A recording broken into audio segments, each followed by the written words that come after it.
I can see so clearly. There's only one decision in the valley of vision. Maybe I needed to be knocked down to have the clarity to see how I got here. I never thought I'd sink to the bottom. It's dark down here, but the water's clear. Any lower, and I'd be in a casket, rotting away, sluice of the maggots. But until I was down here, I really didn't know how good I had it. I may be low right now, but I can see so clearly. There's only one decision in the valley of vision. I may be low right now, but I can see so clearly. There's only one decision in the valley of vision. There's only one decision in the valley of vision. There's only one way out of the hole that I dug. I'll pick my head up so I can see the sky. It's all the reasons why. The only way to go is up, but a little faith can be enough to turn it all around. What's lost can be found. I may be low right now, but I can see so clearly. There's only one decision in the valley of vision. I may be low right now, but I can see so clearly. There's only one decision in the valley of vision. There's only one decision in the valley of vision. There's only one decision. There's only one decision in the valley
doing tonight, man? We're all VIP. And we got 16 new members already tonight, man. I love it. I love it. What a week. What a week, man, in the IWC, spearheaded by OTS, man. The greatest week in the history of World Wrestling Entertainment. The greatest week in the history of this podcast. And I'm here to tell all you guys, the real work now begins. Vince McMahon is gone. Kevin Dunn seemingly on his way out. Bruce Prichard is still injecting his poison into the WWE product. We're going to go over everything that happened in the last 24 hours. All the late-breaking news. What is Stephanie McMahon's relationship with Paul Heyman? How likely is it that Paul Heyman takes over for Bruce Prichard, who's creatively writing the shows right now?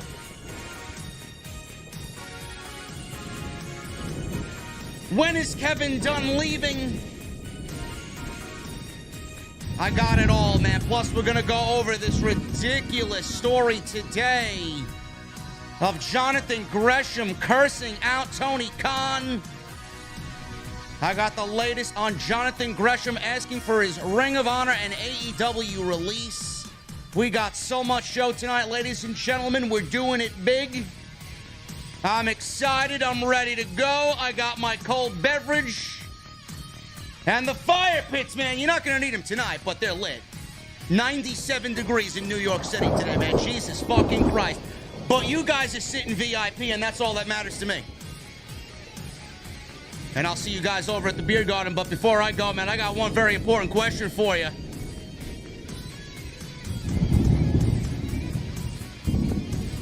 What the fuck are you guys drinking? I'll see you over there.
Is AEW successful?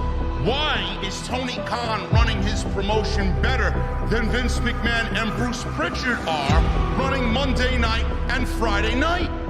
Long-term booking.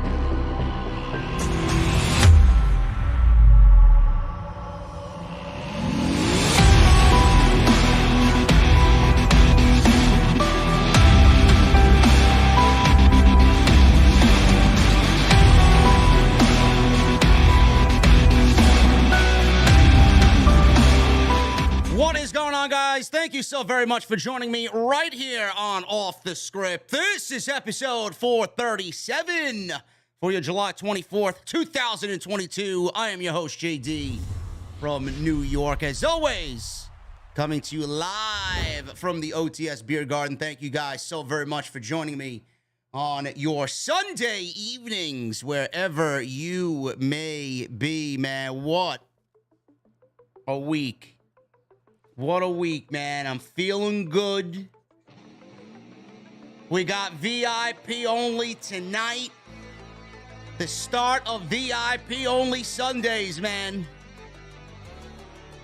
We already got, I think we're up to like 17 members already tonight, man.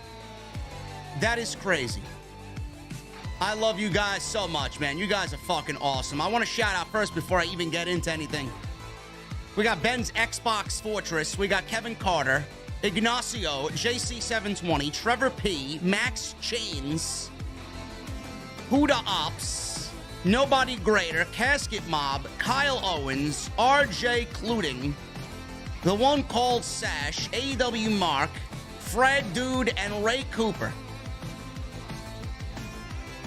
All the names that I just called out, you either resubscribed as a VIP or re-upped as a VIP, or you're a new member, man. Thank you guys very much for all of your support. Off the Script was off the chain this week, man. We had 9,000 live viewers between the emergency OTS on Friday with Vince McMahon retiring, the initial reaction, and SmackDown that same night, where Stephanie McMahon came out and addressed everything. Not really addressed everything, but kind of led a thank you Vince chant. Everything that we talked about on Friday, I'm going to double down on tonight, and I got a plethora of information, man. I got so much information for you guys, your head's gonna explode. Plus, we're gonna talk about Johnathan Gresham walking out on Tony Khan and Ring of Honor, and the sore loser that he is. Not a good look, man. Not a good look.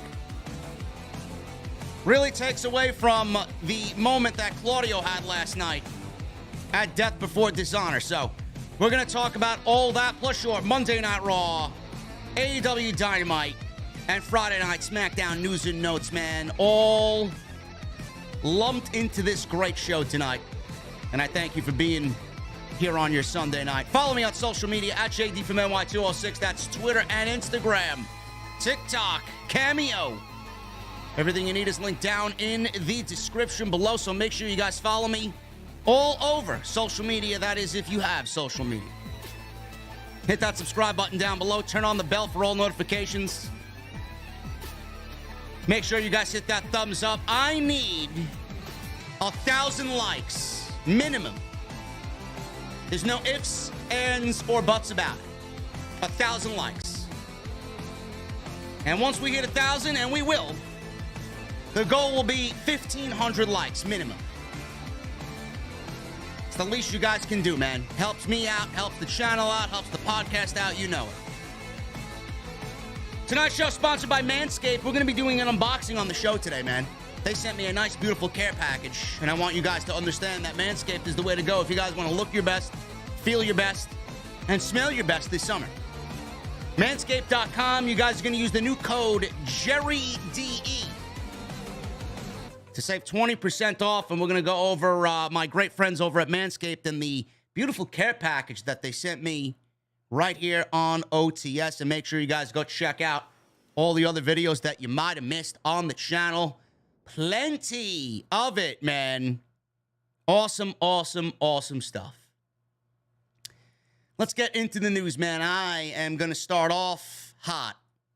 I'm going to start off hot, and we're going to talk about the beginnings of Friday. We're going to talk about what happened earlier in the day on Friday, leading up to the greatest moment in WWE history. Vince McMahon retiring from World Wrestling Entertainment. Effective immediately. It was announced on Friday morning, and this is great news. This is absolutely fantastic news. I was over the moon about this news. Triple H is back as head of talent relations for World Wrestling Entertainment. Paul Levesque is back. Announced on Friday, Paul Levesque will resume his executive position as head of talent relations in World Wrestling Entertainment. He says, I look forward to returning to my prior position as head of talent relations. I'm healthy, I'm fired up, and ready to take charge, said Paul Levesque. Triple H returned to WWE as EVP of talent relations has led to a major backstage shakeup in WWE, most notably seemingly confirming that John Laurinaitis is gone. He's fired.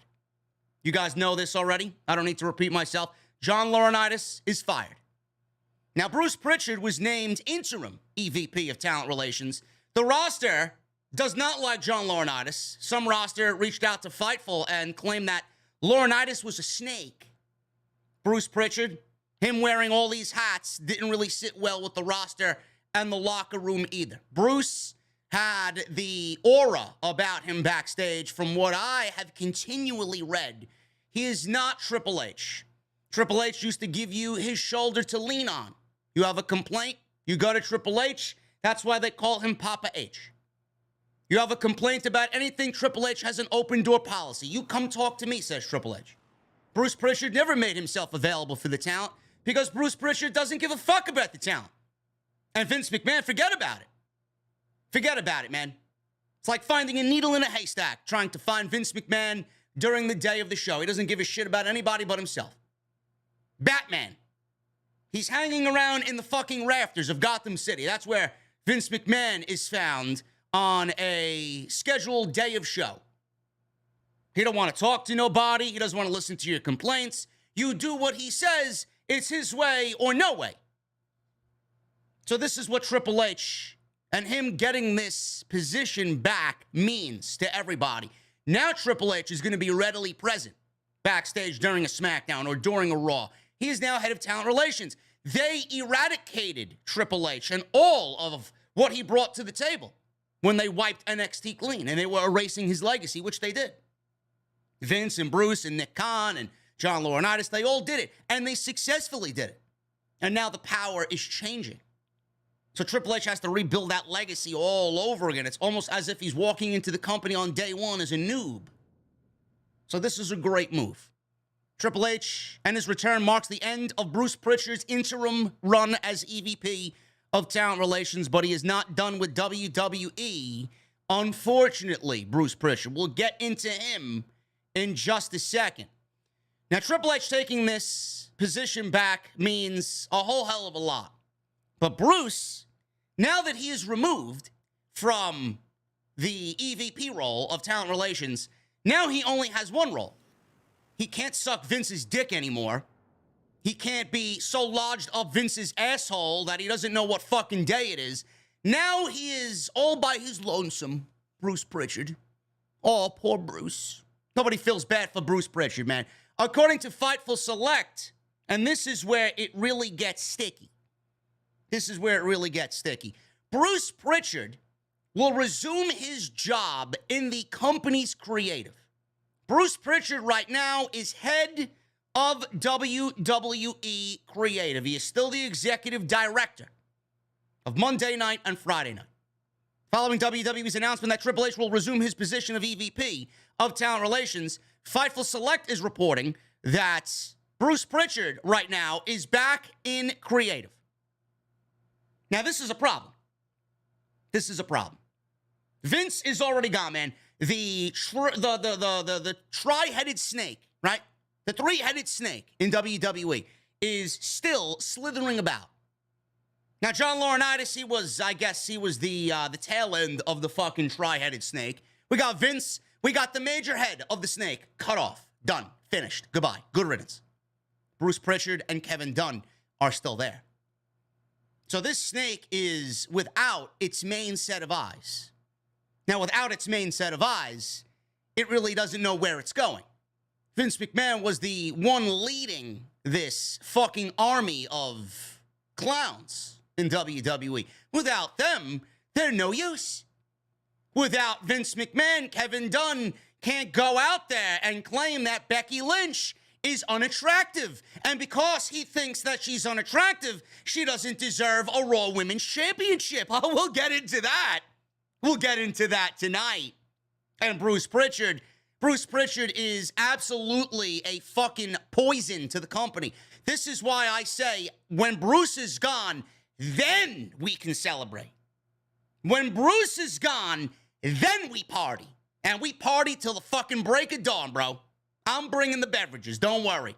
There'll be fucking streamers and balloons and champagne and hookers and all that shit. I'm going knee deep in all of it, man.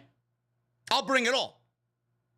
Bruce Prichard being there, it doesn't really sit well with anybody, especially me. I've built this podcast on the fact that Vince needs to go. Bruce needs to go. One of them, the main source of the poison, is gone. But with Bruce Prichard there, nothing, absolutely nothing will change. With Bruce Prichard there, it's almost as if Vince McMahon did not retire. You see, why Bruce is such a poison to the company. These people, these generals of Vince McMahon, they feel that they owe Vince McMahon their life. They feel like they owe Vince McMahon their fucking soul.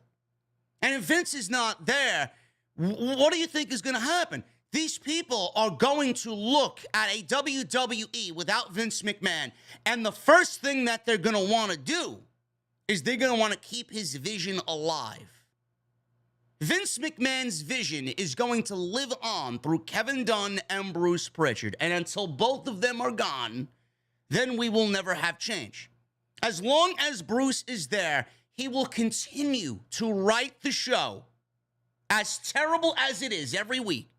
He will continue to write the show in the same manner that Vince McMahon would write the show, because he is such a fucking general of Vince McMahon. He's such a fucking huge cocksucker, corporate cocksucker, is Bruce Prichard. He will not change anything about how the show is being operated because it's not Vince McMahon's vision. He will carry out Vince McMahon's vision until he stops breathing. That cannot happen. He needs to go. Kevin Dunn needs to go. Bruce Prichard needs to go. As soon as those men are gone, then we celebrate. Because then real change will inevitably happen. Now, I don't think Bruce is going to last this year. I think Bruce is gone by the end of the year. Some people that I talk to give Bruce weeks. I'm surprised Kevin Dunn is still there as of this weekend. But Bruce is inevitably going to be gone. Bruce will be replaced. Bruce Prichard is not a Stephanie McMahon guy. Bruce Prichard is not a Triple H guy. Kevin Dunn is not either one of a Stephanie or a Triple H guy either. Kevin Dunn's finished. He's gone. But as long as Bruce Prichard is still there, nothing will change. Now, John Laurinaitis was unpopular within the locker room, and that was very well documented, with there reportedly being concern following his hiring in early 2021. Some people, top talent, called Laurinaitis a snake, and the women's locker room did not want Laurinaitis there. There were some concerns among talent regarding having someone work both of those spots with Bruce, him working talent relations and then him working as the head of creative. They didn't want him there in either of those spots. Fightful haven't heard that things went anything other than smoothly in regard to John Laurinaitis getting out and Bruce coming in, where he sits right now as head of creative, and now Triple H is back as the EVP of WWE. Triple H, Stephanie, and Nick Khan were at SmackDown on Friday in Boston. Stephanie will serve as the CEO with Nick Khan. They are co-CEOs of WWE. And Vince McMahon following his retirement with this quote, and I quote, "As I approach 77 years old, I feel it's time for me to retire as chairman of WWE. Throughout the years, it's been a privilege to help WWE bring you joy, inspire you, thrill you, surprise you, and always entertain you. I would like to thank my family for mightily contributing to our success. And I would also like to thank all of our past and present superstars and employees for their dedication and passion for our brand. Most importantly, I would like to thank our fans for allowing us into your homes every week and being your choice of entertainment. I hold the deepest appreciation and admiration for our generations of fans all over the world who have liked, currently like, and sometimes even love our form of sports entertainment. Our global audience can take comfort in knowing WWE will continue to entertain you in the same way, dedication, and passion as always. I'm extremely confident in the continued success of WWE, and I leave our company in the capable hands of an extraordinary group of superstars, employees, executives, in particular, both chairwoman and co-CEO Stephanie McMahon and co-CEO Nick Khan." as the majority shareholder. That's a key aspect right there. As the majority shareholder, I will continue to support WWE in any way that I can. My personal thanks to our community and business partners, shareholders, and board of directors for their guidance and support throughout the years. Then, now, forever together. Stephanie McMahon and Nick Khan are now both running the show. If you came to me and told me that you are worried about Vince McMahon, JD, did he really retire? Some people, to this hour, still can't believe he's gone. So, if you came and told me, JD, I don't really believe this. I don't really believe he's gone. I don't really believe he's retired. I would probably look at you and say, you have every right to feel that way. I don't blame you for feeling that way. This is WWE at the end of the day. This is Vince McMahon. Vince McMahon has had a stranglehold on this product for as long as we've all been alive. But I'm looking at this and I'm reading this and I'm letting it sit with me over the weekend. And I realize in this letter, in this statement to WWE and the fans, as the majority shareholder, that really sticks out, doesn't it? As the majority shareholder, Vince McMahon may have retired.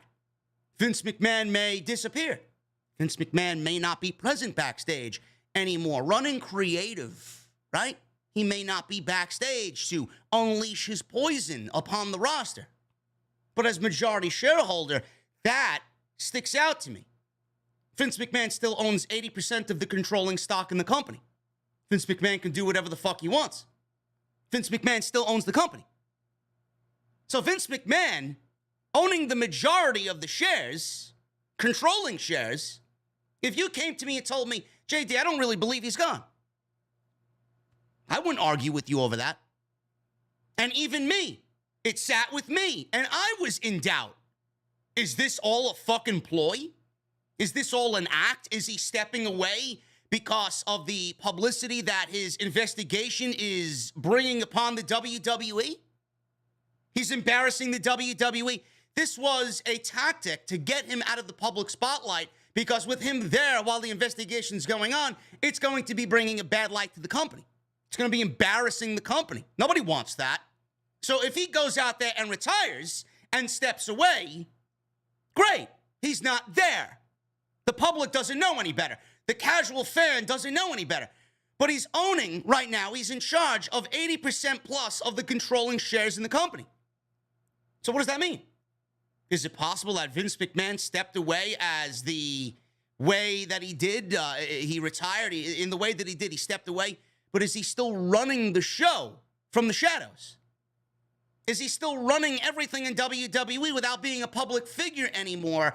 And Stephanie McMahon is getting word from Vince to give to Bruce and to give to Dunn and to give to everybody and all of his generals in WWE. Is Vince McMahon, with 80% of the controlling stock in the company, still running WWE from fucking Stamford, Connecticut in his penthouse? Be sitting in his underwear on a random Monday night, booking Monday Night Raw for all we fucking know. That's what I'm really concerned with. Has anybody given that any thought? I don't trust him being gone. Why would we? This guy's a power-hungry fucking prick. I don't truly believe he's completely gone. The only time he'll be gone is when he's dead. With this man still alive, I'm going to go back and tell you what I told you before. You think Bruce Prichard and Kevin Dunn are going to now just take on a new vision for WWE? Their vision is Vince's vision. They're not going to do anything to stray from Vince's vision, especially if he owns 80% of the fucking company stock. That's a problem. That's a big fucking problem. Majority shareholder my ass. Then, now, forever together. So then the news started to unravel over the week and over the weekend. There was backstage news on why Vince McMahon is not expected to ever return to the WWE. This is coming from PW Torch and Wade Keller. Wade Keller stated that McMahon is really gone and he's not expected to come back. We don't know that. We don't know that at all. Who's to say that this investigation is wiped clean and Vince McMahon is found not guilty and he's cleared of all the charges? You don't think Vince McMahon can come out of retirement? You don't think Vince would be the fucking first person to walk back into WWE and claim that WWE is back under his control? You don't think that is a possibility? I don't know why anybody would think otherwise. But Wade Keller seems to think that he's not expected to come back. He added that the feeling is that the move to announce Stephanie McMahon and Nick Khan as CEOs is not a cover-up to set the table for a return for Vince McMahon. The move was made and announced as not a cover-up and to really let everybody know that Stephanie McMahon and Nick Khan are both in there as co-CEOs. Wade Keller says this, and I quote, Vince, through outside forces, is feeling forced out. He didn't want to retire. He would have loved to have probably stuck around until Monday Night Raw, emanating from Madison Square Garden. That shows the timing of this wasn't perfect for him to not even make it to Monday to have one less show in MSG. Vince McMahon is really gone, says Wade Keller. And everybody that I talk to, yes, there's conspiracy theorists out there. We just let you in on one of the conspiracies right here. It is not a conspiracy to think that. I don't want you guys to think you're weird or some sort of conspiracy theorist if you came up with the possibility that he owns 80% of the controlling stock in the company and somehow still ends up running the company. That's not a conspiracy. That's what Vince McMahon more than likely would do. So I don't think you are weird if you think that to me. If you come to me and you make that statement to me in discussion, I don't think that you're weird at all. People will go, well, you know, if the window opens, he'll return, says Wade Keller. As of now, the expectation on a corporate side and a wrestling level is that he's gone and not expected to return. Not expected doesn't mean it can't happen. Even Wade Keller's leaving it open. Not expected doesn't mean it can't happen. Nobody I talk to thinks this is a charade for PR reasons. Keller then went on and said that there is work being done to reshuffle things, but don't expect to see a lot of big things happening in the near future because the company wants to project stability to its shareholders. He says, and I quote, the reason is there just a complete approach right now of reshuffling. Like the idea is Nick Khan would not be a part of becoming a co-CEO as a cover-up story for Vince McMahon, who may be still running things. Of course not. Nick Khan was the one who actually devised this plan to get Vince McMahon out. Call me a conspiracy theorist all you want. I think Nick Khan is the one who blew the whistle. Somehow, some way, the Wall Street Journal got all of this dirt. Who was it? Somebody on the board of directors must have clued in the Wall Street Journal. I don't think it was Paul Levesque. I don't think it was his own daughter. I don't think it was Shane McMahon. I don't think it was anybody else. Kevin Dunn, obviously not. Nick Khan was brought in. And you've seen the ascent of Nick Khan over the years, man. The man has gained more and more and more power. Vince just let him have more power because Vince McMahon, all he cares about is making money. Vince McMahon doesn't give a shit about the wrestling business. He cares about making money. Vince McMahon doesn't care about the roster. Vince McMahon cares about making money. And Nick Khan was his direct source to making the company more money. So trust was developed there. Little did Vince McMahon know that Nick Khan was probably on the back end fucking him over. That's another conspiracy angle that a lot of people believe, that Nick Khan is the whistleblower. He could be the rat. Who else could it be? The only other one, if there was somebody in the family that blew the whistle, I would say Linda. Linda's not on the board of directors.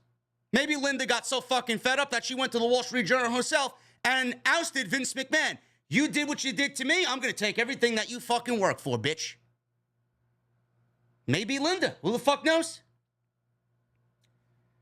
So, there is no cover-up story according to Wade Keller. Keller also noted that Kevin Dunn is not a Triple H guy, but it's not expected that he will be removed right now, but he may not be there a year from now. Keller said, I am just told it seems unlikely that he'd be around a year from now. He certainly has made money to just retire. Kevin Dunn will probably be there a few more months. Unfortunately for us, we got to deal with the would. And we got to deal with all the fucking shaky camera angles and all this other bullshit, right? So I think Kevin Dunn will be there and will remain there for a little bit until he sells off all his shares and he makes that money that he's been pretty much guaranteed. And then he'll go fucking, jet off into the woods somewhere and build himself a nice wood cabin and set himself a nice little fire and start munching on some fucking redwood and retire and disappear completely. So he's not going anywhere right now, but like I said, he's not a Triple H guy, so he's inevitably going to be gone. They will be replacing Kevin Dunn. So Wade Keller goes on to say, the big story hovering over all of this isn't just the story of Vince McMahon. The story here, bigger in some people's eyes, is protecting the value of WWE in the eyes of the shareholders and in the eyes of a potential suitor to buy the company. Now, there are people out there that believe WWE will be sold around or after WrestleMania 40. That seems like a prime number. A nice round number to sell WWE. WrestleMania being in Los Angeles, sell the company. Whoever ends up buying it, whether it's Fox, whether it's NBCU, whether it's fucking Hulu or Netflix or fucking Disney, right? I don't know what it's going to look like when that day comes, but a lot of people believe that day is soon approaching. And that's Nick Khan's ultimate goal, to sell the company for whatever he believes the company is worth right now. And all the work that he put into the company to make it as attractive as possible, he wants his fucking cut. And he wants to eliminate the McMahons in the process. That's what's probably driving Vince McMahon's retirement, somewhere in that. 30 to 70% of the decision was protecting the value of the company. So if the company has sold, Vince McMahon reaps maximum benefits. Vince McMahon looks like a loser right now because he retired. But when he didn't want to do he didn't want the sexual scandals and all this shit happening, he's going to end up getting a payoff after all of it's over. He wouldn't be retired today had Wall Street Journal not done their story. But Vince McMahon still can, in his mind, when WWE is sold, or if they're sold in 9 months or 4 years, for a massive amount of money.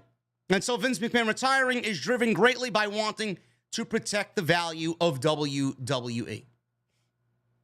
And I honestly think that is a great outlook by Wade Keller.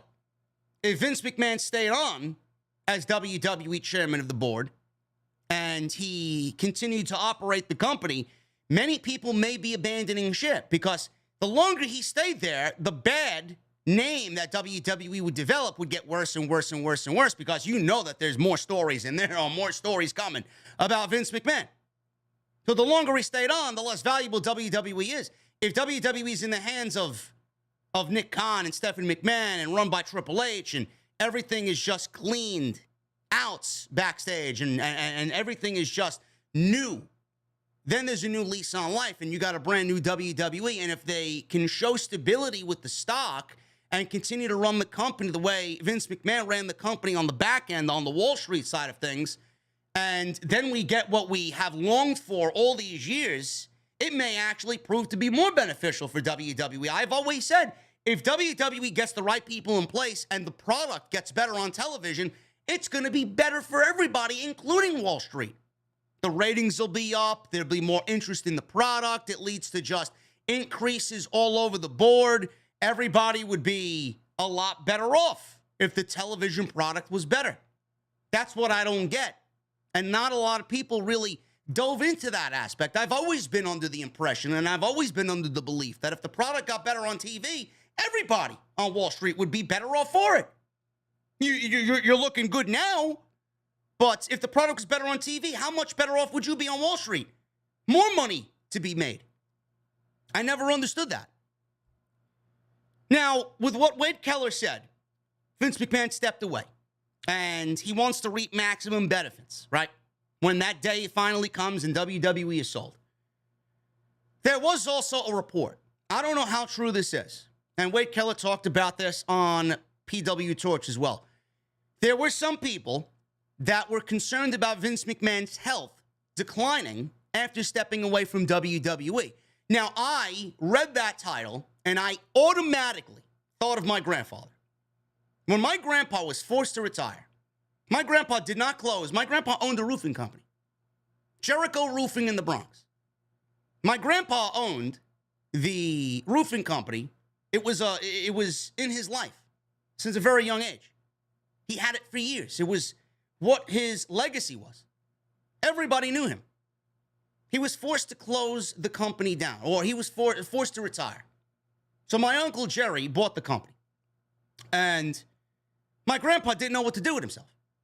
He did not want to retire. He was in his 80s. Everybody thought he should step away, let the younger crew come in and run the company, and my uncle run the company.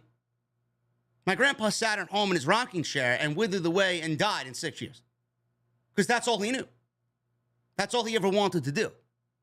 So retiring actually killed my grandfather. I do believe that my grandpa still ran the company, and he would be running the company into his fucking 90s. He would. He would not have passed away. That's what people are worried about with Vince McMahon. Is Vince McMahon's health gonna deteriorate after stepping away from WWE? I don't know. But Wade Keller talked about this, and he reports that friends and colleagues have no idea how Vince will handle no longer being in the company, running the company, because he has no hobbies and no social life outside of visiting his grandkids. Vince is notorious for working a crazy amount of hours with very little sleep and getting his workouts in late at night, and he has been this way since at least the early 80s. Vince has been working in the business in some form since the early 70s before taking over for his father in 1982. PW Torch also adds that some people who knew Vince are worried for him, and others are just curious to see how he adjusts to being off the road. Keller stated that one wrestler said, "What the fuck will he even do with himself? I worry his health will go downhill because of this." It will be interesting to see what else comes out.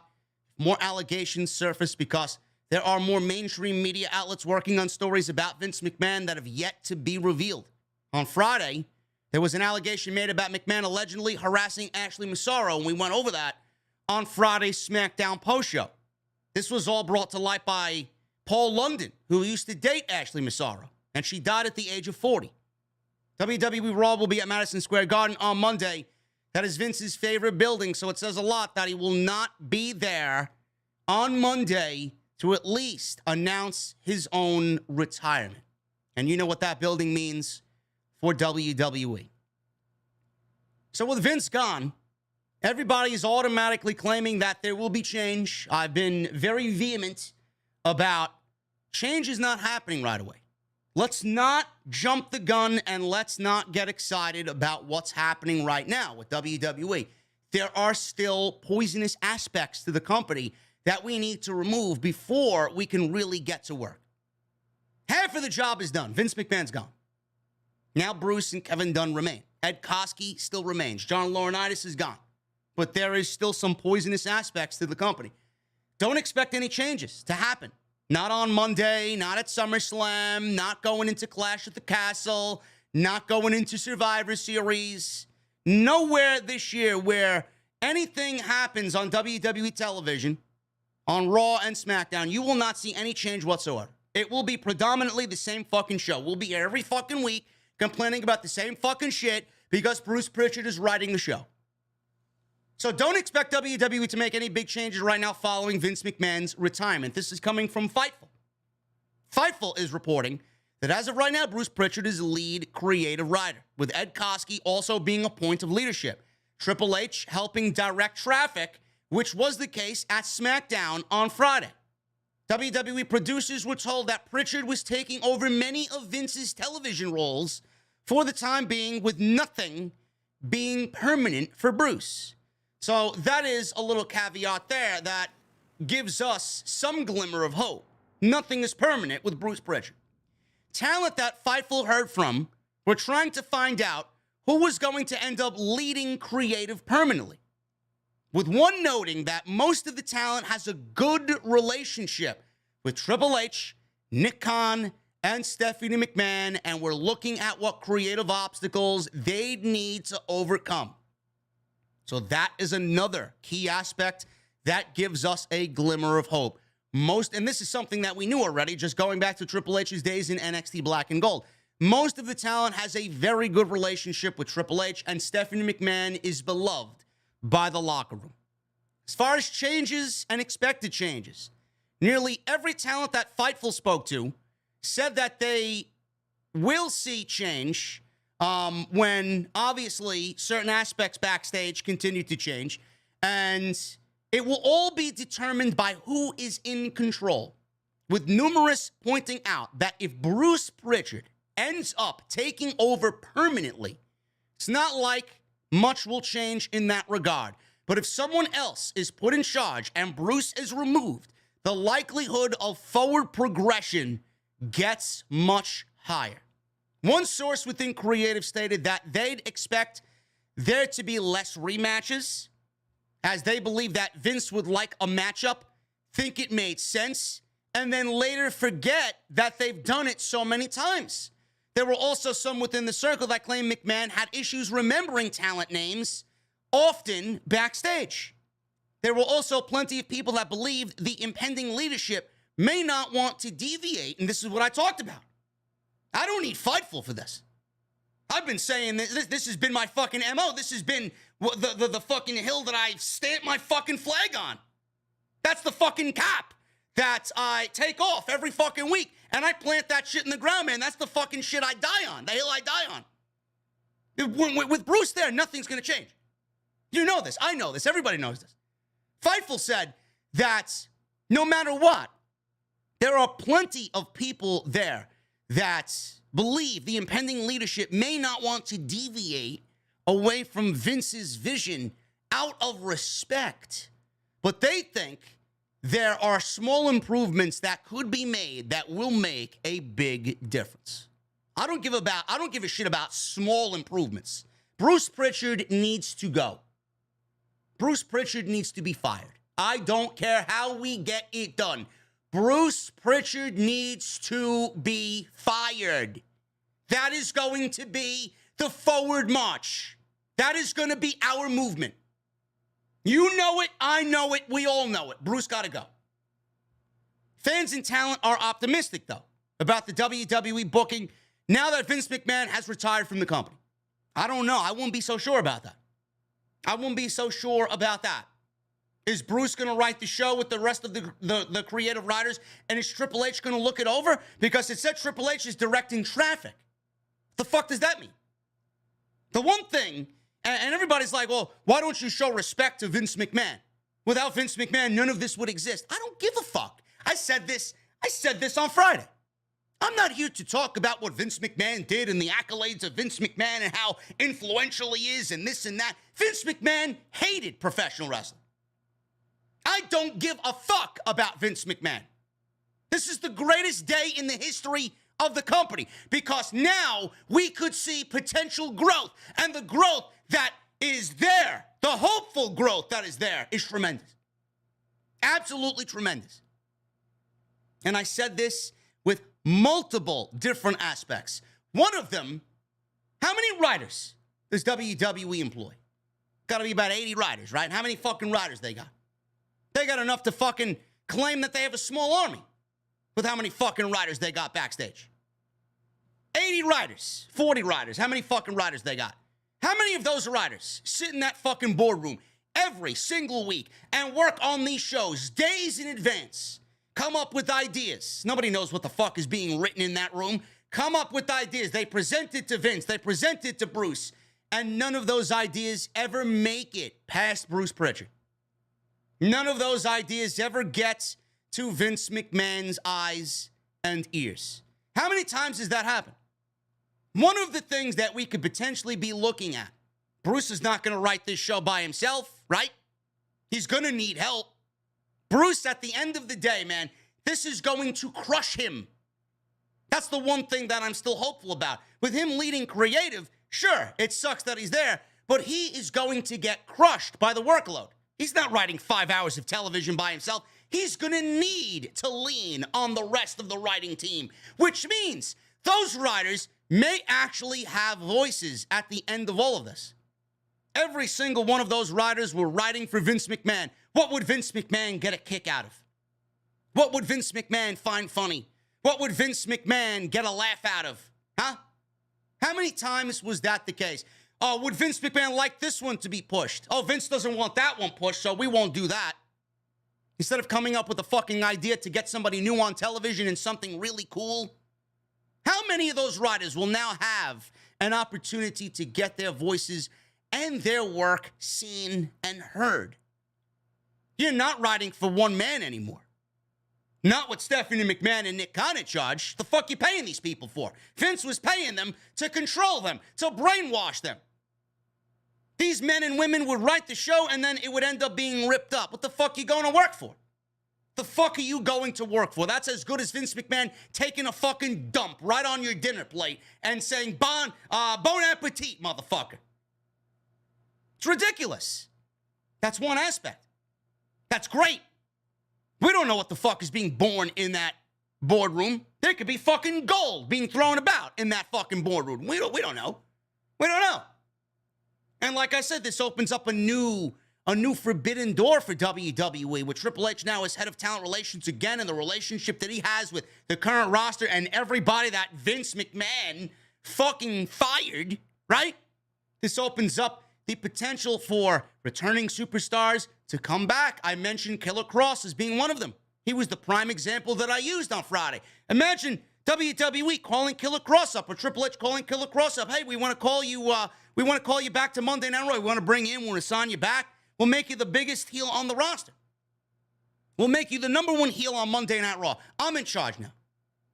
Bruce Prichard is a non-entity. Vince is not there no more. He's got nobody to really go and ruin anything with. Bruce Prichard is his own man. He's now got to answer to us. He's not answering to Vince McMahon anymore. What about Johnny Gargano? Or any other AEW superstar that may have jumped ship early, seeing this news, and now maybe thinking, well, when I'm done here, maybe I'll go give WWE another shot. MJF is another one who's being talked about. What if MJF ends up going to WWE now, with it being a bigger possibility because Vince McMahon's not there anymore? You think Triple H is going to let MJF just float about and sign an AEW contract? If there's anybody on that roster that knows MJF and what MJF is capable of and will allow MJF to do on WWE television, it's Triple H. Can you imagine? Now, I wouldn't give fucking MJF a shot in the dark with Vince McMahon and Bruce Prichard running the show. They'd castrate him and make him Miz 2.0. We know that. But with Triple H in charge, that's not going to happen. And the kicker is, what about Sasha Banks and Naomi? I was the leader of telling everybody, well, Sasha Banks is done with WWE. She ain't going to go back to work for Vince. They don't give a fuck about the women's division. Bruce Prichard hates women's wrestling. Now, suddenly the story has taken a turn. Sasha Banks, I'm more on Sasha Banks going back to WWE. I think it's a huge possibility. Sasha ends up back in WWE. See, Stephanie McMahon is the CEO. Vince is gone. Triple H is now backstage as head of talent relations every fucking week. Sasha Banks goes back there and she gets preferential treatment. A bigger payday. She becomes the fucking leader of that women's division like she should have been from day one. And she gets a massive fucking push. You don't think Stephanie McMahon would welcome Sasha Banks and Naomi back to WWE? Give me a break. If anything, this now has deterred them away from Tony Khan and AEW. No way they go there now, being that Vince McMahon has retired. There's a lot of possibilities. A lot of possibilities. But the main thing that we need to focus on now is Bruce Prichard. Because with him there, they're only going to write out of respect for Vince McMahon because he's not there. Oh, we can't do anything different. This is not Vince McMahon's vision. Meanwhile, that's exactly what we need. That's exactly what we need. There were small changes to Friday's SmackDown episode. The commentators were not under the usual restrictions. and talent sounded more natural when doing scripted promos. I don't know if I caught all that. It reminded me of the same shit that we saw when Vince was actually there. Also, Xavier Woods mentioned New Japan Pro Wrestling and Ring of Honor while on commentary during the match between the Viking Raiders and Jinder Mahal with Shanky. I don't know if you guys picked up on that at all. During Wrestling Observer Radio this weekend, Dave Meltzer talked about WWE not making big changes after McMahon's retirement because WWE wants to show investors that the company is stable. I don't know what the TV product has to do with the fucking shareholders. The product can't get any worse. So let them fix the on-air product. What difference does that make with anything regarding the shareholders? It has nothing to do with the company being stable. If anything, it's going to make the fucking TV product better and the company be better. One of the things I've heard is not to expect any changes. This is coming from Meltzer, on top of what PW Torch and Wade Keller said. One of the things I've heard is not to expect any changes because right now they want to show Wall Street and the stockholders that everything is stable and fine. They don't want big changes. In fact, there was a huge panic when Brock Lesnar walked out on Friday night. Meltzer later added, it was said the worst thing possible would be it looks like Vince left and now it's just anarchy. They want everything to look as stable as possible to make it look like a smooth transition and that the company is in good hands and doesn't fall apart without Vince McMahon. If that is what we need to do, if that is what they are asking of us as a fan base, just be patient. I'm kind of reading that and listening to this as just be patient. We're going to do what we need to do. Bruce is going to get canned. Kevin Dunn is going to get canned. We can't fire everybody at the same time because it's going to create an unstable environment. I get it. If that is what we need to do, then we're going to be patient. If they fire everybody at the same time, then it may send shockwaves through the shareholders and the board of directors. All right, well, Vince is gone. Now it's all gone to shit. We don't want that. We want them to feel, oh, with Vince gone, things are running just as normal. And then you make the appropriate changes 6 months from now, 12 months from now. But as long as we see those little subtle changes that we talked about earlier, these subtle improvements to the show, I'll be fine with that. And then when we need to strike, then we get rid of Bruce and we get rid of Ed Koskey and we get rid of Kevin Dunn. Great. I can wait. I'm a patient guy. We waited how many fucking years for this day and Vince retiring? We can wait another 6 to 12 months for Bruce and Kevin Dunn and Ed Koskey and all the rest of that poison to get fired. Kevin Dunn and his fucking two front teeth were in the news. And his days in WWE may be coming to an end. Wade Keller also touched upon Kevin Dunn. He has a report up backstage and the reaction to Vince's exit and what it could mean for the company. Keller stated that there are people in the company wondering who will be brought back.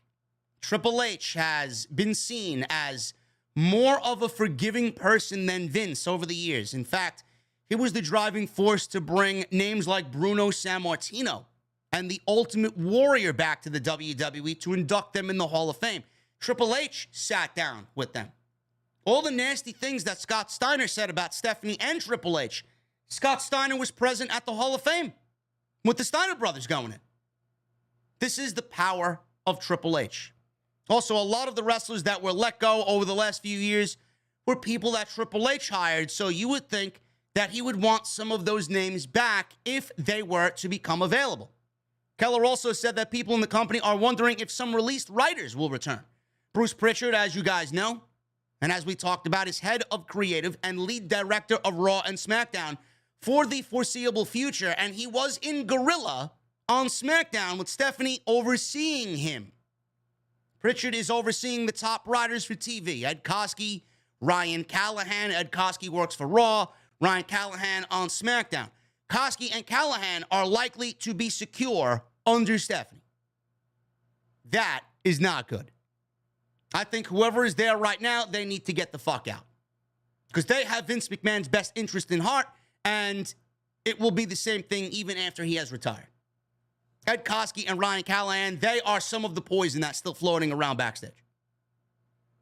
Kevin Dunn is said to be expected to remain in his position for a while, but he has never been a Triple H guy, and he's not close with Stephanie, so it seems unlikely he'll be around a year from now. Dunn and Vince have been very close since the 80s, and it was always believed that his job was safe as long as Vince was in power. Keller added that when Triple H was running NXT, there was a prevailing theory that he was setting up successors, including a replacement for Kevin Dunn. The behind-the-scenes changes in WWE are expected to be gradual changes. Like I said, we have to be patient. We have to be patient. I will wait as long as it takes for these people to be removed. We've done it with Vince, and we did it with Vince, and that day came, and how glorious it was. When that day comes, when Bruce is gone and Kevin Dunn is gone, it will be party time, believe me. Well, the Three Musketeers of Triple H, Stephanie McMahon, and Nick Khan will indeed bring major change to the company. Don't expect any change to happen overnight, and I've been very steadfast in this. Been very adamant about this. Wade Keller also talks that those backstage expect that big changes will be made. They will gradually be implemented as a way for the company to showcase stability to shareholders, stockholders, sponsors, and partners. Even Wade Keller talked about and confirmed what Dave Meltzer had heard from his sources in regards to the same thing. Vince McMahon won't have a say in the direction of the company. His opinion will still likely be considered due to him being the majority shareholder of the company, which again, I find to be a little off-putting. I don't really trust that at all. There was a hashtag going around, hashtag Fire Kevin Dunn, that trended in 2016 after WWE's Executive Vice President of Television Production, Kevin Dunn, didn't like then SmackDown Women's Champion, Becky Lynch. I talked about this on Friday on my SmackDown post show. I mentioned, I read this and it never left me, man. 6 years. This has been around for 6 years, and I always think back when I mentioned Kevin Dunn, this man's mentality. There was a report in 2016. This was when Becky was on SmackDown, the glory days of SmackDown. I love that era of SmackDown. I thought that was a great era. Becky Lynch was on SmackDown, and she was in a feud, I believe, with Alexa Bliss at that time. She was going for the SmackDown Women's Championship. There was a report that Kevin Dunn, he went to Vince McMahon and told Vince McMahon, and this man's power is very, very in high regard in the company. If Kevin Dunn did not like you, you're buried. You're finished. John Moxley wrote about it in his book. Apparently, he said something to the extent of cursing on television. Kevin Dunn wanted an apology. Kevin Dunn said you cursed on television or whatever the case may be. Moxley went to go apologize to Kevin Dunn. And Kevin Dunn said, yeah, no, thank you very much. I appreciate you apologizing. Kevin Dunn then went to Vince McMahon and told Vince McMahon that John Moxley did not give him a proper apology. His apology was shit. And then John Moxley, coincidentally, he lost the world championship at that time. He got buried. John Moxley wrote about it in his book. He said, it's a weird coincidence that, I had lost my world title after all of this situation with Kevin Dunn, and I find it to be the reason why I was probably given a shittier role on television. That's the power and that's the influence of Kevin Dunn. Fuck Kevin Dunn. That's what he said in his book. Becky Lynch. We all know that her promos are terrible. We make fun of it all the time. But Becky Lynch, her accent was a little deeper than in 2016. Kevin Dunn apparently was not a fan of Becky Lynch's accent. So he told Vince McMahon that he wasn't a fan of Becky Lynch's accent, and she kept a very mid-level role on television. She never really ascended to the heights that we wanted babyface Becky Lynch to really go out there and achieve. And that was because of Kevin Dunn. So there was a Fire Kevin Dunn hashtag that trended in 2016. Fans were calling for him to be fired at the time because they were concerned her push would be derailed due to Kevin Dunn's influence with Vince McMahon. At the time, Lynch came up with a reply to Kevin Dunn on her Twitter account by writing, and she said something along the lines of her accent. And she had to reiterate what she said in her promo because of her accent. So there was another report saying that Kevin Dunn would not want Becky Lynch as the SmackDown Women's Champion because she wasn't good looking enough. She wasn't attractive enough to hold the title, said Kevin Dunn in 2016. Imagine. Now, I'm not a fan of Becky Lynch. I was a fan of Becky Lynch back in 2016. But imagine thinking Becky Lynch 2016 wasn't attractive. Imagine Kevin Dunn giving you his taste in women, and Becky Lynch didn't fit his criteria. Oh, Kevin Dunn doesn't find you attractive. We can't give you the SmackDown Women's Championship. I didn't know that was a criteria for a wrestler to go out there and win championships. Oh, you're not attractive enough. You're not going to be given the SmackDown Women's Champion. Imagine that being a criteria for a women's professional wrestler in this generation. Yet Kevin Dunn still has a job. Vince McMahon obviously wasn't going to say anything because that's exactly the type of person he wants on his team. Somebody to go out there and tell him this type of shit. And Vince McMahon did nothing about it. Yet Vince McMahon, we need to celebrate Vince McMahon. We need to talk about Vince McMahon's achievements. We need to thank you, Vince. Fuck Vince McMahon. And fuck him, Kevin Dunn. This isn't the first time that Dunn has spoken disparagingly about the looks of a female in the WWE. As former WWE head writer Alex Greenfield previously recalled, a discussion about Kelly between Michael Hayes, McMahon, and Dunn. Dunn was negative about the prospects of former WWE star Billy Kay as well. They're not up to Kevin Dunn's standards. Unbelievable. Absolutely unbelievable. Yet this man still is backstage in power in WWE.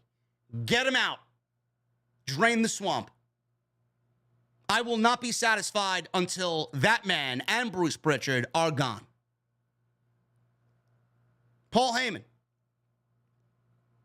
If Bruce Prichard is replaced, a lot of people are claiming that Paul Heyman should take the position of lead writer in WWE, head of creative, Paul Heyman. There's backstage news on where things stand with Paul Heyman and Stephanie McMahon. Wade Keller talked about this on PW Torch. There's been a lot of speculation about Paul Heyman's future because there were stories from over a decade ago about Stephanie and Paul Heyman butting heads when he was there in the mid-2000s. Keller noted in his update that these days they do genuinely get along. He said the following about Heyman, and I quote, "He ran ECW. He revolutionized the wrestling industry. Without him, there is no Attitude Era. And then he has worked with WWE, and he butted heads with Stephanie McMahon. As I've talked about in recent months, it seems like to people that have seen them that Heyman and Stephanie get along great. You know, like genuinely, there's a chemistry and a dynamic between them that's very positive. And that's a very different feeling than, 15, 20 years ago. So Heyman is someone to watch. He's really, really smart, and he is a pro wrestling guy. Now, I've said it on Friday multiple times that my vote goes to Triple H. My vote goes to Triple H because everything that Triple H did in the era of NXT, Black and Gold, was absolutely perfect. From the visual presentation to the in-ring product to the quality over quantity aspect to the fact that he gave TV time and spread out TV time equally amongst everybody. Promos were not overly written. They were given to people via bullet points. The commentary team was genuine and organic. Everything about NXT Black and Gold was perfect, and the way WWE main roster should have been. Nobody will convince me otherwise. That was Triple H and the team he assembled. So I said it a couple of times on Friday, Triple H gets my vote. But if Paul Heyman gets in there, and he does end up replacing Bruce Prichard, I'm not going to complain about that at all. Paul Heyman was the executive director of Monday Night Raw during the pandemic. When they moved into the WWE Performance Center, he was obviously overseen by Vince McMahon. But Vince McMahon always surrounds himself with fall guys. Paul Heyman was a fall guy. Eric Bischoff was a fall guy. Mark Carrano was a fall guy. John Laurinaitis is a fall guy. Michael Hayes is a fall guy. Everybody's a fall guy. Vince McMahon surrounds himself with glorified fucking yes men and fall guys. They're all fall guys. I'm not talking about the fucking free PlayStation game on the PlayStation Store that everybody's raving over. Fall guys. That's exactly what he surrounds himself with. Mark Carrano got fired for sending Mickie James her gear in a trash bag. Who do you think approved that? Vince McMahon and Bruce Prichard approved that. John Laurinaitis. He was obviously fired for what happened with the allegations. He wasn't going to remain there. Goodbye. They let him go first. They used him as a fucking scapegoat. Bruce Prichard, he filled in for Paul Heyman and Eric Bischoff. Eric Bischoff, as soon as the ratings were going down the toilet on Friday nights on Fox, they needed somebody to blame. They weren't going to blame Vince McMahon for the stagnating ratings. Eric Bischoff, goodbye. It's his fault. Bischoff didn't even have a half a scone backstage in WWE running SmackDown. He didn't do anything. I don't think Bischoff had any influence over fucking SmackDown. He was brought in, and the next fucking week he was fired. Paul Heyman ran Monday Night Raw during the pandemic. Paul Heyman wanted to bring, and they made fun of him. I remember. They made fun of him because, like the SmackDown 6, remember the SmackDown 6 that Paul Heyman was in charge of when he was running SmackDown? They took that away from him because he was outshining everybody else on Monday night. He was outshining Monday Night Raw, and at that time, Monday Night Raw, no. Yeah, Monday Night Raw is the #1 show in WWE. Paul Heyman, lowly Paul Heyman, coming up with fucking great SmackDown episodes during that era. You can't be doing that. You're outclassing us. I can't have that. He ran the SmackDown 6 over there. He wanted to do this generation of the SmackDown 6. Austin Theory, Malachi Black, or Aleister Black, Andrade, Buddy Matthews, right? And whoever else he had chosen for that. He wanted a core 6 that he wanted to build. Young talent. He wanted to build Monday Night Raw around. Vince wouldn't let him do it because Vince didn't like Buddy Matthews because he was too small. Vince didn't like Andrade because he couldn't speak English. Vince didn't want Aleister Black because of whatever fucking reason. His loss. Vince didn't want Austin Theory then because he didn't really know what Austin Theory was capable of or who Austin Theory was. He was just an NXT fucking rookie called up. He had high aspirations for Madcap Moss as well. Now we're seeing this thing with Madcap and Austin Theory play out. You got the future there in Austin Theory and Madcap. Finally. But Paul Heyman wanted a Monday Night Raw 6. And we never really felt any of Paul Heyman's influence on Monday night because that got wiped away after 3 months. Yeah, it was exciting at first. Oh, Paul Heyman's got all these plans. Yeah, Paul Heyman wants to push this guy and that girl. Great. Give Paul Heyman the run and let him go with it. But Vince McMahon oversaw Paul Heyman. He obviously approved everything that Paul Heyman was, coming up with. And Paul Heyman never really got his influence up off the ground to a point where we felt it watching it at home. Monday Night Raw remained largely the same. I'd never want to go back to the Thunderdome era, ever. But if Paul Heyman had a stake in the company and he ran Monday Night Raw, those shows might have been better given the circumstances. Vince McMahon never let him have it. I guarantee you, if you give Paul Heyman 6 to 12 months to run Monday night or Friday night, I guarantee you see change. I guarantee you see change. But he was fired because Vince ultimately could not give anybody any other creative control. He needed to have it all. So Paul Heyman was a fall guy. But if Paul Heyman is in with Stephanie and they all appreciate Paul Heyman, Triple H and Stephanie appreciate Paul Heyman and the work that he does, I don't know why you don't consider him for that role. Obviously, it would come with a larger payday, but, Paul Heyman, he earns every fucking penny that he earns with what he does right now with Roman Reigns and the role that he has on TV, the minimal role he has on TV. Give him more money. Give him freedom. You want to be sports entertainment? Fine. Paul Heyman grasps it all. Paul Heyman knows sports entertainment. He's been around it enough. It fucking killed his brand. Paul Heyman also knows professional wrestling. Paul Heyman also knows talent. Paul Heyman has his finger on the pulse. He knows what's going on in the industry better than anybody. Why wouldn't you give him more money to run your show? It's a fucking no-brainer. So Heyman is in with Stephanie. Heyman is someone to watch. Not so much is known about Paul Heyman's relationship with Nick Khan. Keller says, I've often wondered if he and Nick Khan have gotten close. I don't know how Nick Khan would feel equipped to deal with Paul Heyman, given that he might hear about Paul Heyman over the decades, but Paul Heyman is not the same person he was 20 years ago. People say how him having kids really changed him and just growing up and maturing, and now he's the type who more scoffs at people who are like him. He scoffs at people who are like him at the age that they're at now, more than being like them, if that makes sense. So, Paul is somebody to watch. He's so smart, and he's connected to big names. Brock Lesnar, Ronda Rousey, Roman Reigns. So depending on how things shake out, Triple H and Stephanie may be leaning on Paul. Now, I said I give my vote to Triple H, but Paul Heyman may be the better man for the job because if Triple H is head of talent relations, it may be too much for him to handle given his health to run creative and do talent relations. Not to say Triple H can't help out. I think this is a smart move. I think this is the safest move to make Paul Heyman head of creative. And he could be on their inner circle.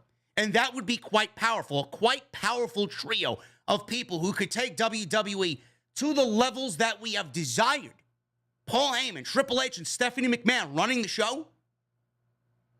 Nick on the business side, Stephanie, Paul, and Paul, Triple H on the other end, on the creative end. That is a dangerous trio.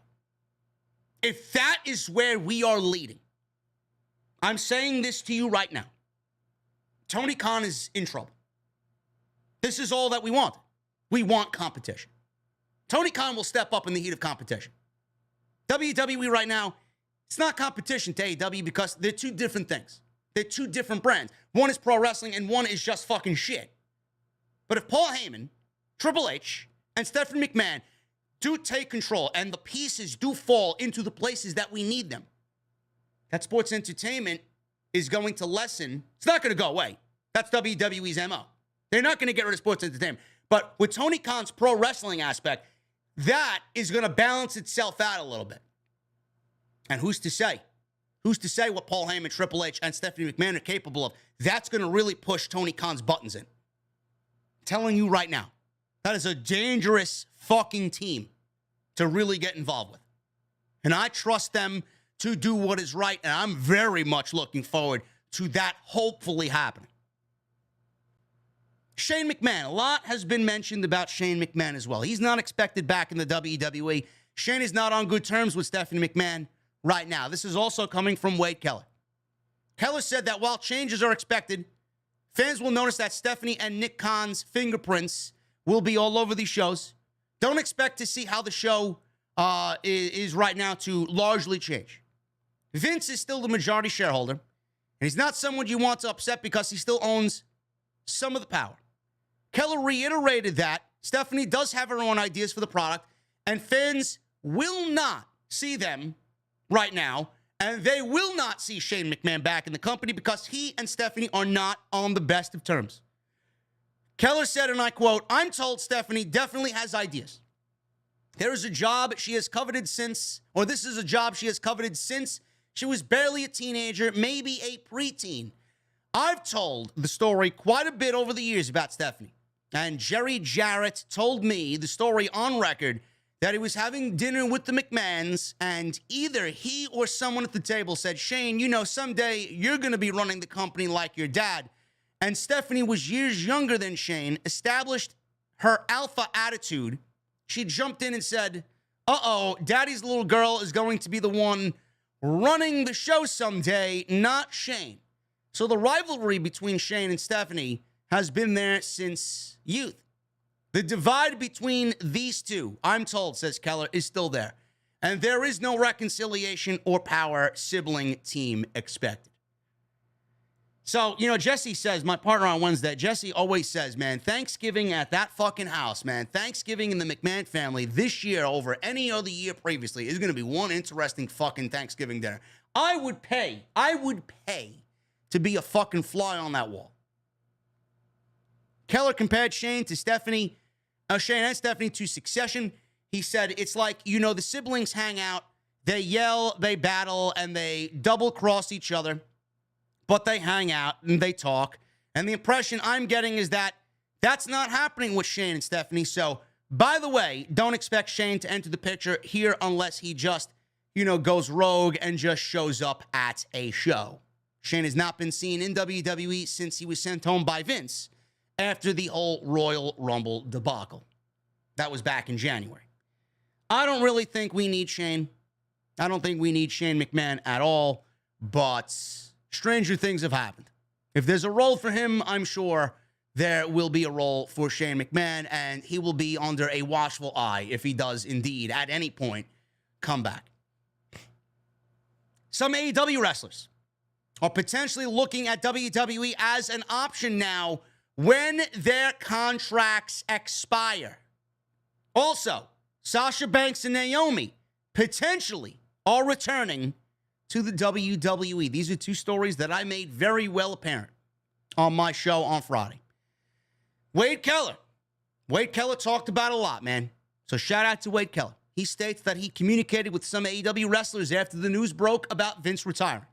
Keller stated that he especially spoke with those who have deals expiring this year or are not happy with Tony Khan's booking, and they see Vince's departure as a positive development.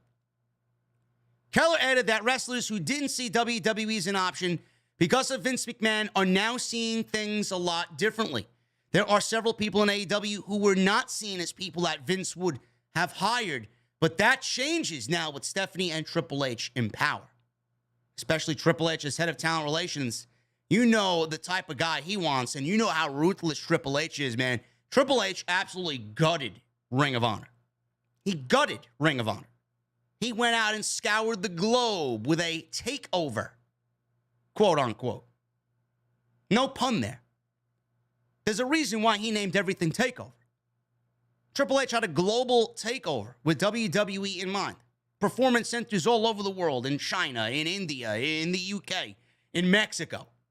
This is exactly what Triple H wanted to do. Triple H is ruthless. When it comes to talent, you don't think Triple H is there to poach talent?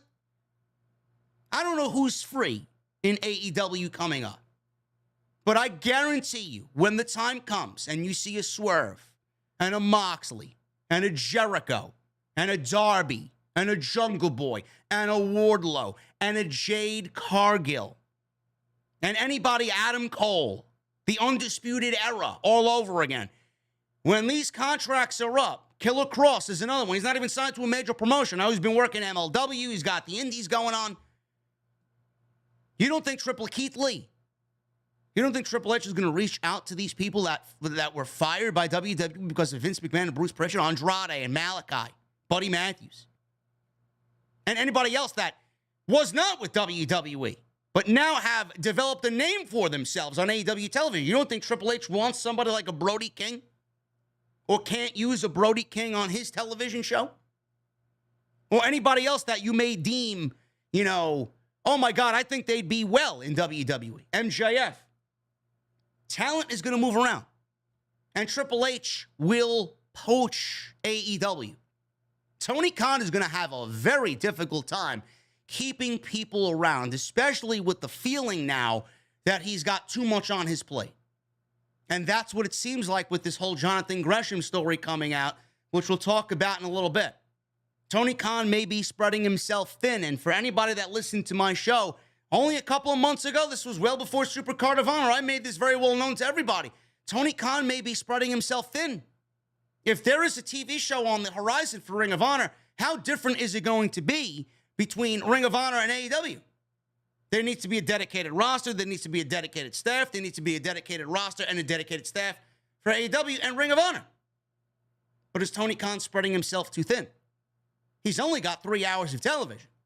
He's got AEW Dark on YouTube, but he's only got 3 hours of television where WWE has 5, and they tour on a weekly basis.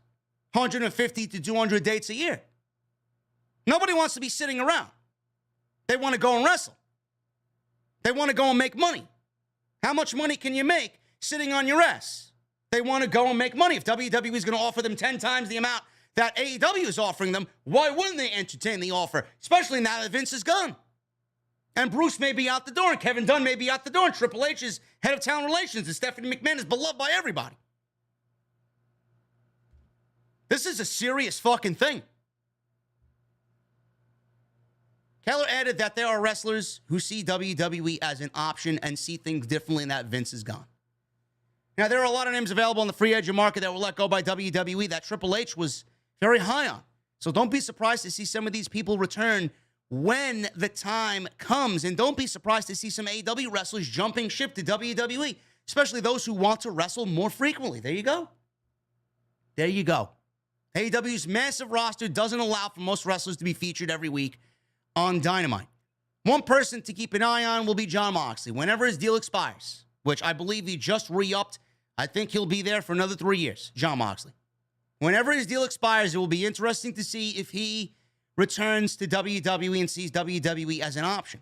Moxley's issues were with Vince McMahon and Kevin Dunn. By the time Moxley's a free agent, Kevin Dunn might not be there, and Vince will be long gone. Vince McMahon had terrible storyline ideas for Jon Moxley's character. They had him come out as fucking Bane from The Dark Knight Rises. You all know what they did to Jon Moxley. He also had issues with Kevin Dunn, which I just previously mentioned. Vince is gone, and if Dunn is let go, it could be an open door for Moxley and others to return. And don't forget about the Cody Rhodes influence. Cody is all WWE now. Cody is great friends with MJF. Cody is great friends with Ricky Starks.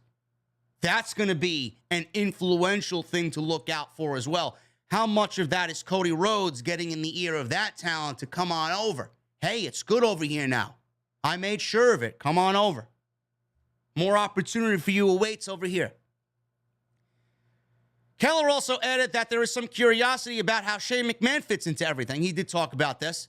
And there are some wondering if he will try to insert himself into this situation now that Vince is gone.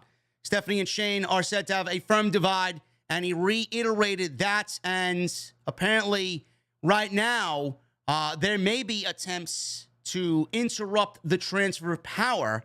And if that happens, it won't be well received by people in key positions in management. And Shane is said to not have any personal alliances left in WWE. The other thing, I mentioned this, and this is something that I'm really trying to nail home with a lot of people as well. We have Sasha Banks and Naomi potentially returning to the WWE as well. I've been leading the charge. Yeah, she's done. But this was under the old regime. This is under Vince McMahon's regime. Vince is gone now. Stephanie McMahon is in charge, and Triple H is now head of talent relations. Wade Keller reported that Stephanie is respected by the women, and while she received mixed reviews in the early 2000s, it is hard to find people who will say anything bad about her, and the feeling is that she has learned from her mistakes and has grown as a person over the last 20 years. Keller stated that there is optimism amongst the women that Stephanie will improve their TV time and presentation. Can't do that with Bruce running the show. Bruce hates women's wrestling.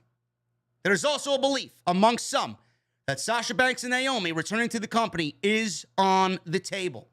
Sasha and Naomi's issues were with Vince McMahon because they felt deceived or disrespected by him. But now that he's gone, they could return and save face because they are returning to a company where he is no longer in power.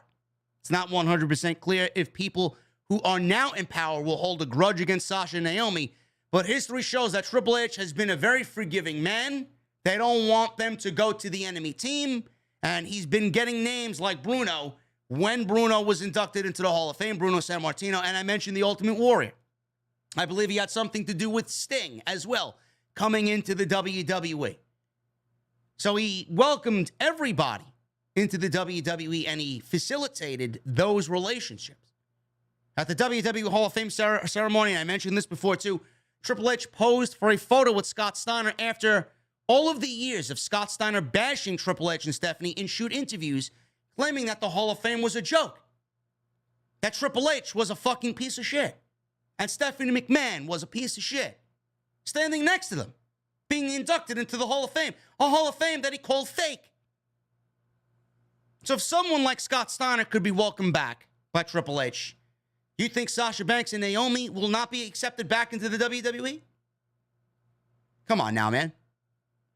The possibility of them being back in the WWE is greater than it has ever been.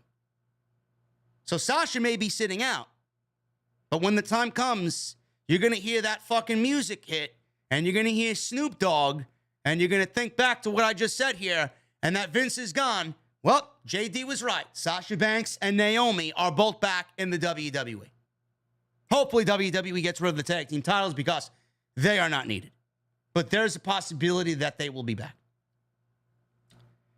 Guys, let me look at the chat. We got 2,700 people. We got 2,700 people in the OTS venue tonight. I appreciate you guys very much, man. We got 1,100 likes. You guys blew away the minimum. Now you know what I'm going to tell you, man. We need 1,500 minimum on OTS tonight. Sponsored by my great friends over at Manscaped. Manscaped.com. When it comes to feeling confident, guys, especially when you're out there trying to find the one, there are a lot of things that you guys can do to help you look, feel, and smell your best. You may hit the gym, you may try a fresh new hairstyle, or give your wardrobe a much needed update. But what happens when you're ready to seal the deal? How confident are you? How confident are you going out there and meeting people? How confident are you in the bedroom? Yeah, I'm talking about your fucking junk. I'm talking about your little world champions down there, bro. It's 2022, which means if you're not already managing your body hair on the regular, you're missing the boat. A big misconception about male grooming is that you guys have to completely go bare all over the place. Don't. However, I've got tools that can help you customize your grooming game and how it can improve not only your dating life, but also your self-confidence. Manscaped.com. And you guys are going to receive 20% off plus free shipping when you use my code Jerry, Jerrydee, in all capital letters at manscaped.com. They sent me this care package, man. This is the Shed Travel Bag. Look at this shit. I love it. The Shed Travel Bag is my favorite in the entire bundle. You got the Manscaped t-shirt. They give you a Manscaped t-shirt. I got that. They sent me this care package. They got the Weed Whacker, ear and nose hair trimmer. All those little spots, you got it taken care of. You got the Manscaped anti-chafing boxer briefs in the package. Comfortable. You got the Crop Reviver. This is a ball toner. You want your balls feeling smooth? There you go. Then you got this bad boy. You got the Crop Preserver. It's a ball deodorant. You want your balls smelling good? There you go. And the fucking champion of the pack, the Lawnmower 4.0, man. Look at that. Ceramic blade, waterproof, LED light. Look at that shit. And the presentation. Look at this thing, man. Look at that presentation. Yeah. And it's USB. You guys can plug this in and do what you gotta do, man. Manscaped.com, code JerryDE is the code. 20% off, free shipping. And I want to thank Manscaped for sponsoring this podcast tonight on episode 437 of the podcast. Manscaped is awesome, man. Always a great friend and a great sponsor of the show. Now we are getting into something that has gotten a lot of people talking online, and that is Jonathan Gresham. I got my buddy Jake. Jake, I see you watching me, bro. I see you watching me, bro. Go fuck yourself with your comment, bro. You could clip it and put it in the fucking Destiny 2 Raid Shack. Get clown. Gotta love my guys, man. Still, I'm the best grinder in the entire fucking clan, bro. Jonathan Gresham.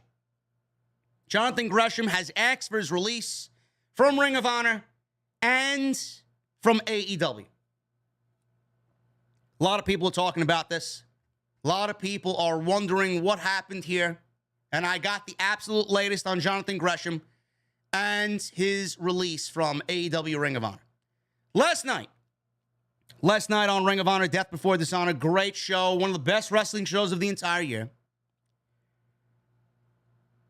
Last night, Ring of Honor, Claudio Castagnoli won the Ring of Honor World Championship against Jonathan Gresham in probably what was the worst match of the entire night. You wouldn't believe it. Claudio and Jonathan Gresham, two world-class professional wrestlers, two of the very best at their craft, having the worst match of the entire night. Not that it was a bad match, but it only went 11 minutes, and you can't really take that match into the next gear, take that match to the next level in only 11 minutes. Not going to happen, no matter how good you are. So Gresham lost the world championship. Claudio won the championship. He is now the face of Ring of Honor. The controversy came when Gresham made his entrance without his usual entrance mask. He's got that octopus mask and his jacket. He appeared to be in a bad mood. Gresham lost the title. After he went on Twitter, he deleted his Twitter. So after the match was over, he went on Twitter. He deleted or deactivated his Twitter in defeat to Claudio. The story continues from there. Fightful Select is reporting that Gresham has requested his release from AEW and Ring of Honor. Gresham requested his release ahead of the Ring of Honor Death Before Dishonor show. So it was before he actually went out there and dropped the title to Claudio, citing that there was a lack of communication between Gresham and the company over the weekend, which he felt disrespected by. Another tipping point was the lack of time that the Ring of Honor World title match was given. Well, you asked for your release. Tony Khan gave you 11 minutes.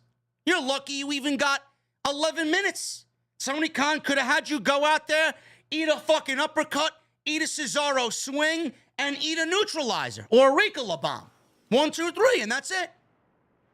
You're lucky you got 11 minutes. You went and talked to Tony Khan and had a communication with Tony Khan, and you cursed him out.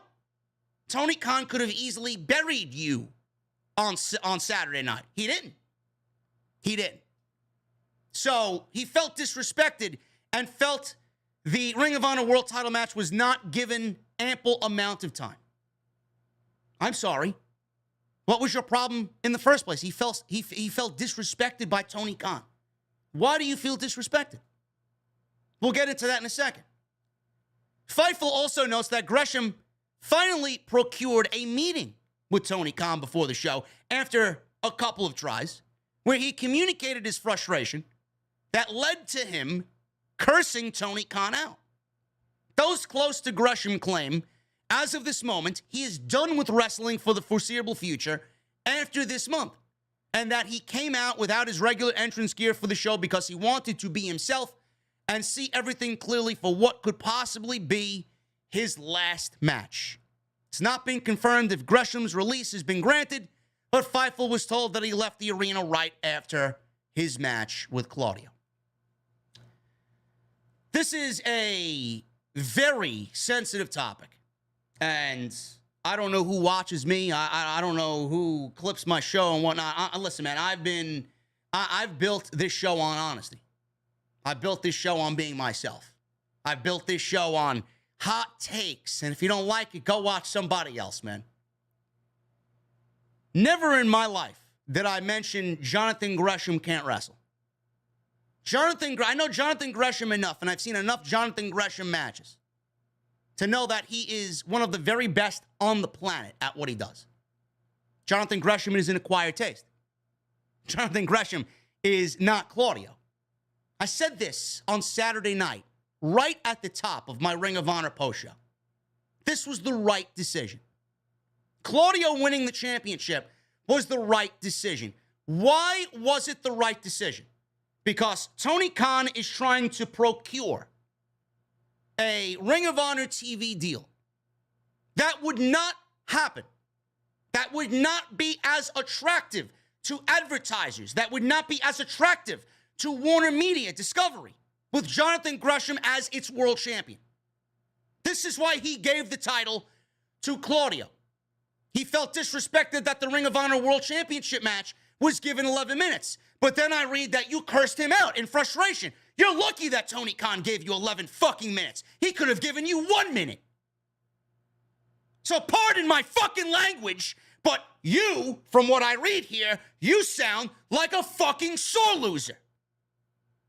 You sound like a sore loser without seeing the bigger picture. You're not Claudio. Tony Khan could have taken the title off of you immediately. He didn't have to bring you back. He could have made Bryan Danielson the world fucking champion. He could have made Samoa Joe the world champion. He could have made anybody the world champion. But he opted to keep the championship on you because he respects professional wrestling. The Ring of Honor World Championship is not being focused on. The Ring of Honor Championship is not being given the proper time on this pay-per-view. I'm sorry, you are lucky to even have a fucking brand right now. Jonathan Gresham seems to have a fucking superiority complex as far as I'm fucking concerned. He wants the Ring of Honor World Championship to be on television over the TNT title, the TBS title, the AEW Tag Team titles, the World title, the All-Atlantic title.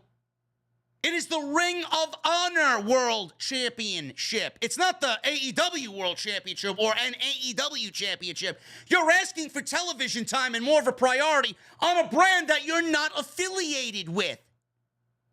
If Tony Khan has these shows running once a quarter without a television deal, the fuck does he need you for?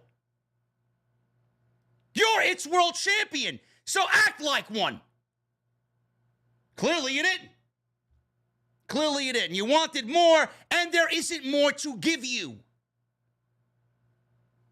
Made it all about himself after Claudio wins his first world championship. It's a shit thing to do, don't you think? Everybody's like, Jonathan Gresham's a great pro wrestler. Jonathan Gresham's a game changer. Jonathan Gresham is a great pro wrestler, and he's not a game changer. Jonathan Gresham is 5'3". People think I'm 5'3", but they don't know any better. They don't know any better. I'm not 6 foot tall, but I'm also not 5'3". Geeks. It's the running gag in the community. Oh, JD 2'6". Go fuck yourself, man. Ridiculous. Jonathan Gresham is 5'3". 5'3". Where do you expect him to go and be successful as a professional wrestler, being 5'3" in the pro wrestling market that has the mentality of WWE right now? If you aren't 6 foot tall and 270 fucking pounds, you ain't going anywhere. WWE, now things may change without Vince being there. WWE has given everybody rulings on who to hire and who to bring in. You can't be over 30 years old. You can't be under fucking 6'2". You can't be under 230 pounds.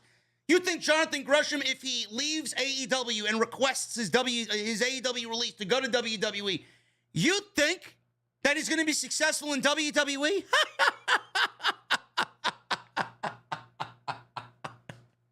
Oh my God, man. Really? If Jonathan Gresham was in WWE, he'd be Akira Tozawa, Part 2. That's what he'd be doing. He'd be chasing Dana Brooke for the 24/7 title. He'd be no better off than R-Truth. Now, if Triple H still had black and gold, if Triple H still ran NXT, then I would say, yeah, you got a shot. Because they actually love professional wrestling did. They did love professional wrestling down there. But if he goes to WWE, that's it. His career is finished. Over. I don't give a fuck what he thinks or what anybody thinks. Oh, he's great. He ain't going to be great there because they're not going to see how great he is. It's the truth of the matter. Now, his ceiling was already hit in Ring of Honor. That's it. You gave that up. You want your release. You don't want to be a part of Ring of Honor anymore. You don't want to be a part of AEW for whatever fucking reason. Go. Where are you going to go? Impact? What do they got? 8 people watching that show? I watched Impact on Thursday night while drinking a cold beverage. I fucking heard crickets in the crowd. Go wrestle on Impact. You'll be worse off wrestling on Impact than you would on AEW. Nobody gives a fuck about Impact. Go to Japan. You'll be right back in the same boat that you're in now. In fact, the boat that you're in under Tony Khan is going to give Ring of Honor a bigger name than New Japan and Impact Wrestling. Go. If you don't want to be here, then we don't want you here. I'm sorry. Everybody's like, oh, he's a game changer. No, he's not. No, he's not. Now, I will say, he's crying about communication.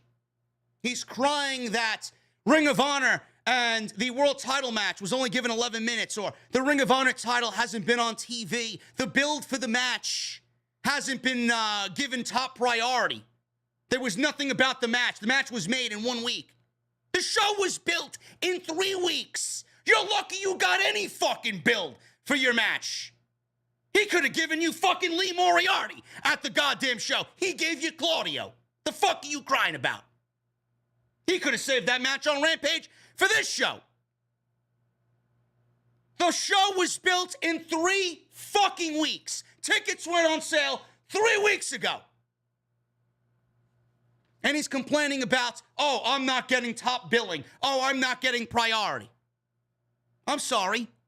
What about everybody else on the fucking show that didn't complain? Did you see FTR and the Briscoes fucking complain? FTR didn't have the Briscoes on television to build their match.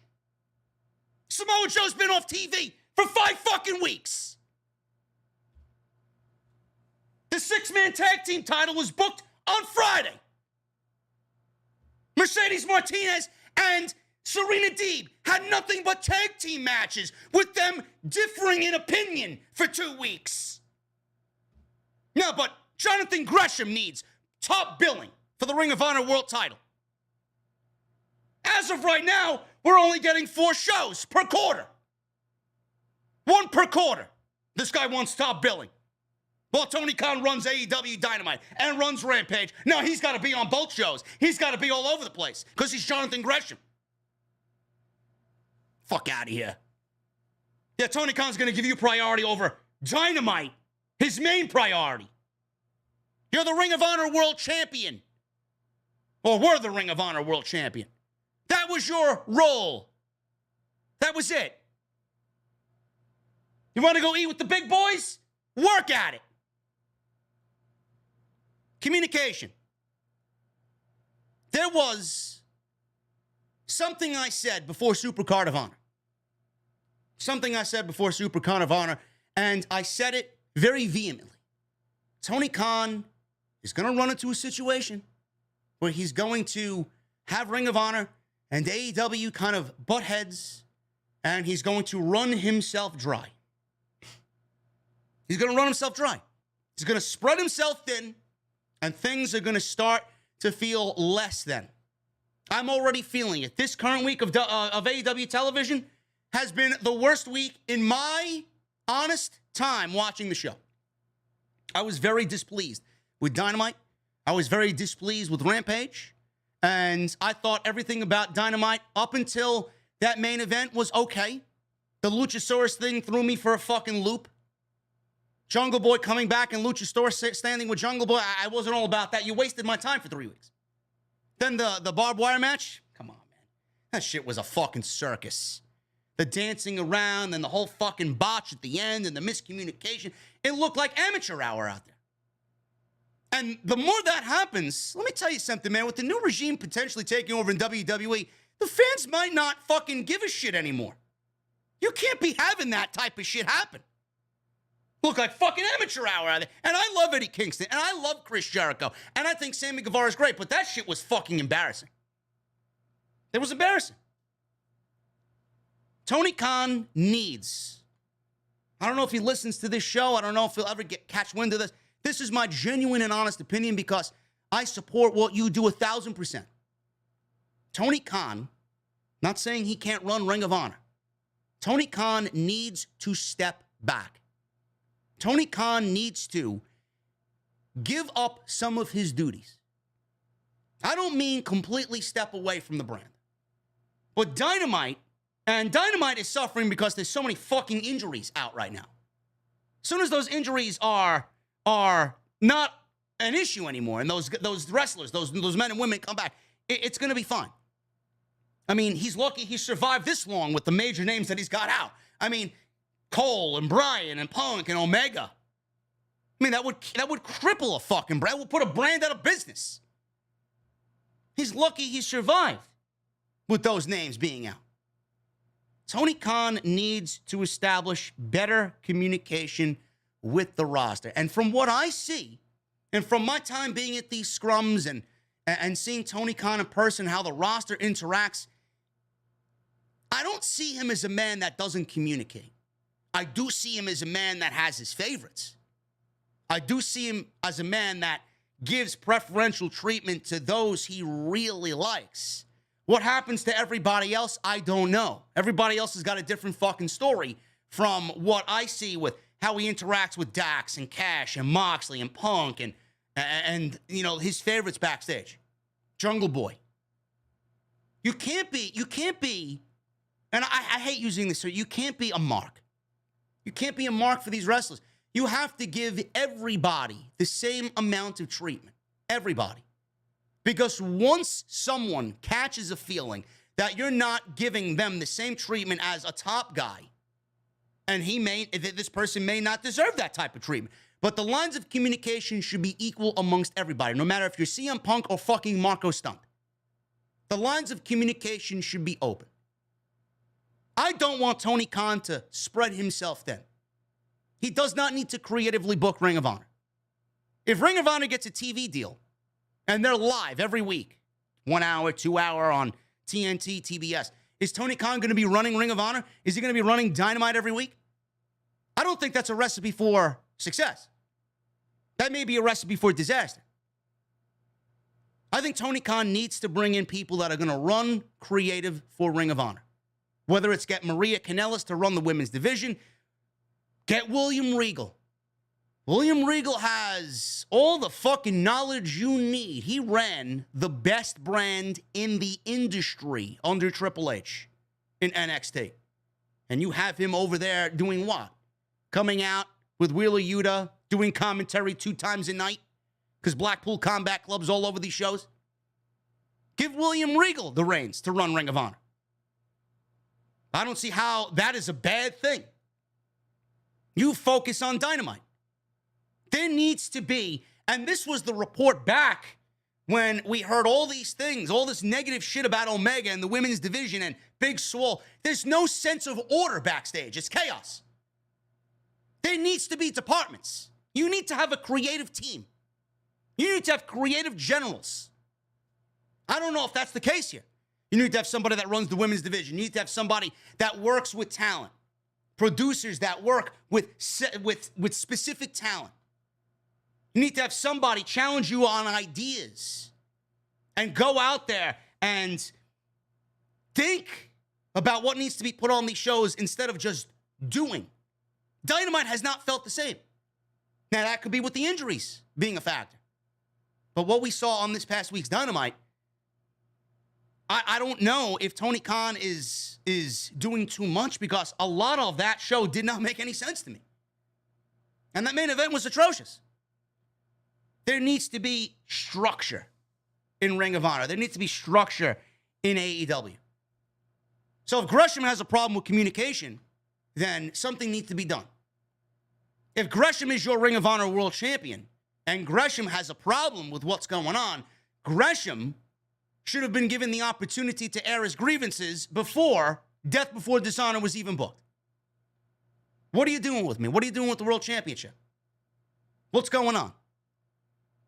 But I see both sides to this story. Gresham's upset because there's a lack of communication. Tony Khan got cursed out. Tony Khan is in the right as well because the show was booked only 3 fucking weeks ago. The fuck does he want? The brand is a non-entity right now. You're either with him or you're not. You opted to go without him. And I will say, if Tony Khan didn't have aspirations of Jonathan Gresham being the Ring of Honor World Champion, I don't know why you brought him back to begin with. But he was given a deal. So clearly they saw something in him. Clearly they wanted him. This is a mess. This is a mess. This is something that's going to get out of control. Now he's not wrestling.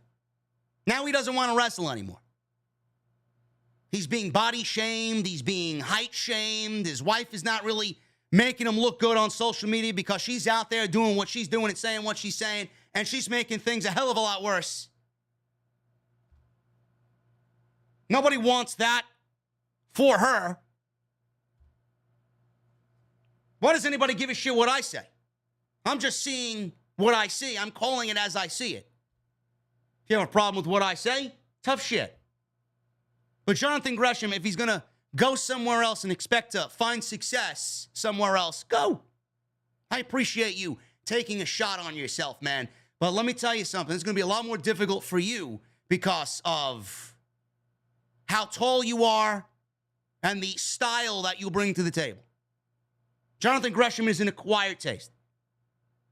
And I've seen some people arguing with me online in my Twitter thread. Oh, but JD, if this was Johnny Gargano, you don't have any problem with Johnny Gargano, but all of a sudden you have a problem with Jonathan Gresham. Johnny Gargano doesn't wrestle like Jonathan Gresham. Johnny Gargano has charisma, where Jonathan Gresham does not. Johnny Gargano is not Jonathan Gresham. It's not the same fucking thing. Johnny Gargano commands your attention when he's in the ring. Jonathan Gresham is an acquired taste. Bring a pillow. He's like Zack Sabre Jr. I don't think that they're terrible pro wrestlers. They're fucking incredible pro wrestlers. But it's a style that does not cater to the casual audience. You've developed a niche for yourself. Johnny Gargano could wrestle any style. This is not the same thing as Johnny Gargano. Give me a fucking break with that comparison. I'll take Johnny Gargano 10 days out of 10 over Jonathan Gresham. Tully Blanchard. He's gone from AEW Ring of Honor. We got some news on why he was replaced by Prince Nana. Prince Nana is now leading the embassy. Fightful reports that Blanchard was not backstage at Ring of Honor. And there were mixed messages sent on whether he missed his flight or if there was confusion about his travel itinerary. Blanchard runs a prison ministry group, and that was the reason cited for why he was not at the show. Fightful adds that talent and staff were told that Blanchard is basically gone from the company. Blanchard's exit is surprising because he was just moved to Ring of Honor a few months ago after being pulled from his role as the manager of FTR on AEW. The door appears to be open for return because Tony Khan did say during the media scrum that he hopes to see him in the future working with AEW or Ring of Honor once again. Tully, if he is gone, so be it. It's no real loss for AEW. It's no real loss for Ring of Honor. Prince Nana has ties to Ring of Honor. The focus that we need to really focus on, and the spotlight, I should say, that we really need to focus on is the embassy. Brian Cage, Toa Leona, and Khan. That's what we need to do. That's what really matters here. They would have been fine with or without Tully. Continue the spotlight on them and get them to where they need to be. That's a powerful trio. Doesn't matter who's leading them on AEW or Ring of Honor. I just hope that Tully is in good health. Because a lot of people were worried, oh, he may be ill or he may have a health scare, and that's the reason why he was taken off the road. Whatever the case may be. I hope that he's healthy and happy in whatever he does. Brock Lesnar. Let's move on to SmackDown. Brock Lesnar walking out of SmackDown was described as overblown. Fightful Select reported one source described the situation as being overblown. It was also noted that things blew over and Lesnar eventually returned to the TD Garden. WWE Creative did rewrite the script for the show, and the new script didn't feature Lesnar. WWE left the last segment open in a way where Lesnar could be included if he did return, which he did. PW Insider reported that Lesnar was originally scheduled to immediately leave the arena to return home after appearing in the opening segment. It is still unclear where Lesnar went after leaving the arena or how close he was to flying back home. On Wrestling Observer Live, Dave Meltzer noted that this wasn't a situation where Lesnar left the arena only to return right before his segment. WWE also didn't hide Lesnar from everyone backstage once he did return. Meltzer says, and I quote, "I know he was back in the building by 8:30 p.m. Eastern Time. As far as the timeline goes, it wasn't that he was hidden away. Well, they wanted to do this big return, like MJF thing where you're doing the work and you show up at the last second and nobody knows you're back. It wasn't this big guarded secret. I shouldn't say a guarded secret because it was probably supposed to be a secret. It wasn't as if he didn't come back. He didn't show up at 9:45 and go out there at 9:50. Let me put it that way." End quote. Lesnar will still be scheduled to wrestle Roman Reigns at SummerSlam for the undisputed WWE Universal Championship. Seen a lot of people shitting on Sapp. Seen a lot of people shitting on Alvarez and Meltzer. And I said something along the lines of, where's Sasha Banks and Naomi's apology for Brock Lesnar walking out? Is Brock Lesnar unprofessional for walking out? I do believe Brock Lesnar walked out. In fact, he did walk out. Sean Ross Sapp is not going to put something behind the fucking paywall and have it be wrong. Then nobody would subscribe to Fightful. They'd lose subscribers and Patreons on Fightful. How stupid can you be? Yes, he did walk out. It was always under the assumption that they were trying to work something out with Brock. Brock said right before SmackDown went on the air, he was upset that Vince McMahon retired, and he said something along the lines of, if Vince is gone, then I am gone. He did walk out. Everybody's like, oh, Brock Lesnar worked the dirt sheets. Sean Ross Sapp got worked by MJF and Brock Lesnar in the same summer. Ha, ha, ha, ha. Nobody got worked, you fucking cretin. Brock Lesnar walked out. He was convinced to come back. He came back. The show was written without him. And then they left the opening segment, or they left the ending segment, rather, open for him to show up if he did. That's what happened. I'm sorry you guys can't grasp the fact that somebody leaves the building and then ends up coming back. Yes, we did jump the gun, but he left the building. Yes, he showed unprofessionalism. But he came back because he was convinced to come back. Somewhere I read, I believe it was from Don Tony. He's got sources that said Vince tried to call Brock Lesnar and say, if you walk out on SmackDown, you're walking out on me, no matter if I'm there or not. So Vince may have had a hand in bringing Brock Lesnar back. Paul Heyman may have had a hand in bringing Brock Lesnar back. But I'm going to say, and I'm going to add on Brock Lesnar, if he walks out, I'm not heartbroken. I don't really give a shit about Brock Lesnar being on TV or not, period. There's nothing more that Brock can do that's going to get me excited. He's been there, done that with literally everybody. He will be at SummerSlam. There will be no Goldberg. And we are getting Reigns and Lesnar again in an undisputed heavyweight championship match. Last man standing. And I do believe Roman Reigns is walking out still your WWE undisputed champion. Goldberg. Quick note on Goldberg. Turns out that Goldberg is still under contract with WWE. He spoke to the New York Post and said this, and I quote, I'm still waiting for that one phone call to happen one of these days, but I suppose you never retire in the wrestling world until you're dead, so who knows? Goldberg revealed he suffered a shoulder injury before his match against Roman Reigns at the Elimination Chamber earlier this year. In a different interview, Goldberg noted that he had COVID-19 when he was called about the match. He says he hasn't undergone surgery to fix it because he never knows when WWE will call him. He admitted his shoulder has been absolutely destroyed over the past 4 or 5 years and was able to hide it well from everybody. Instead of getting surgery, he has spent time rehabbing his shoulder. He says, and I quote, I work my ass off day after day after day to get to a point where I feel almost normal again. I just kind of needed that break. I needed the mental focus of understanding that surgery wasn't an option at the time, and I needed to put my ass to the grindstone, end quote. No more Goldberg on TV. Hopefully under this new regime, they don't do something like this because that is absolutely a Vince McMahon special. Oh, Lesnar can't do it. Oh, Reigns needs an opponent. Let's call Bill Goldberg because we have this fucking stadium to fill seats with. Come on. Give me a break. Nobody wants to see Bill Goldberg come back fucking 3 times a year and get a championship match after he's only brought in to lose to everybody. Keep him away from television. It's a bad look for the company, especially under a new regime. New regime taking over. Vince is gone and you're still going out there and calling Goldberg?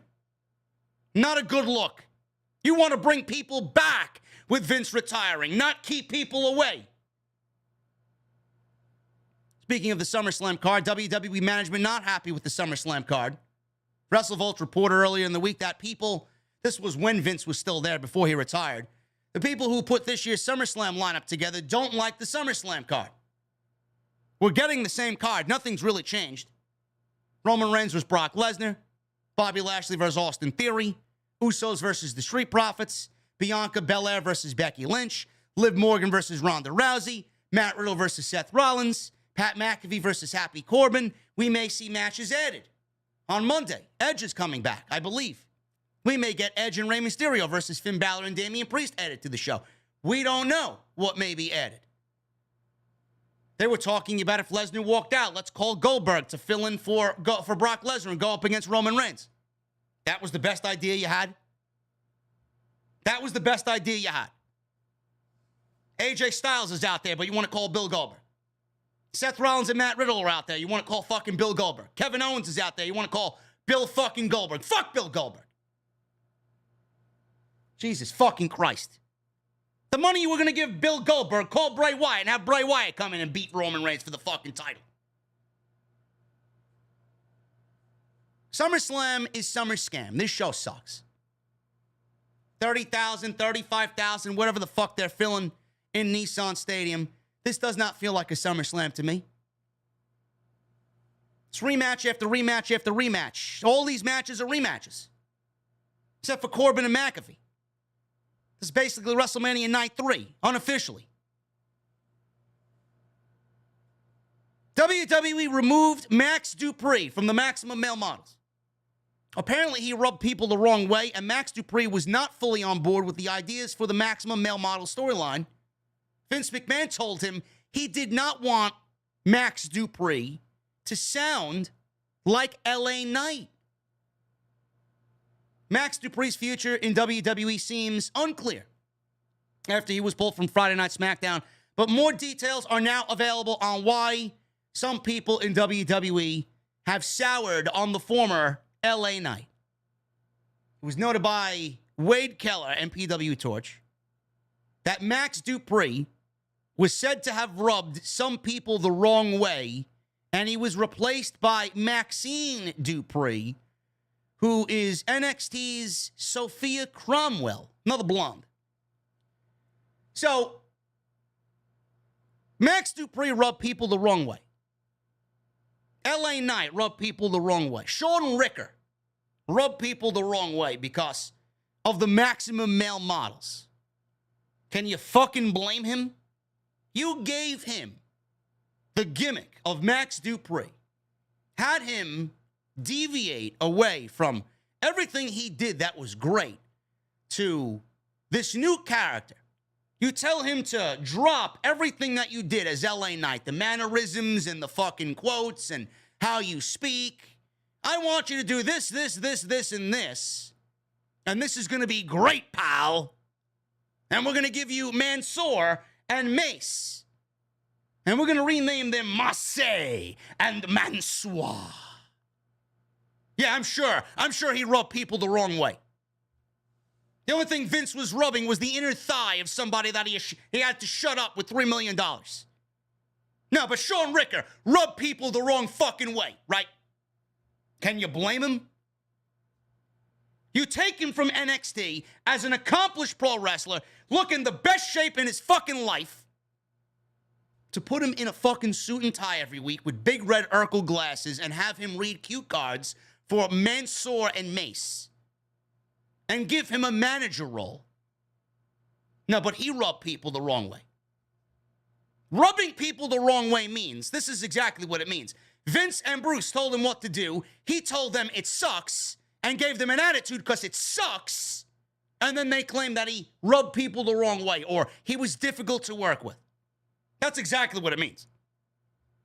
PW Torch reports that Max had rubbed people the wrong way and wasn't fitting in. Sure. That's just nothing more than he spoke up about how terrible it was, and then they claimed, he's rubbing people the wrong way and he's difficult to work with. The decision was made by Vince McMahon a couple of weeks ago to remove him from the group and write him off television. Max knew he was making his final appearance when he announced his sister would appear on SmackDown. And you could tell, if you go back and watch that episode of SmackDown, he's stumbling over words. It just felt like he didn't want to be there. It's unclear what WWE has planned for the Maximum Male Models.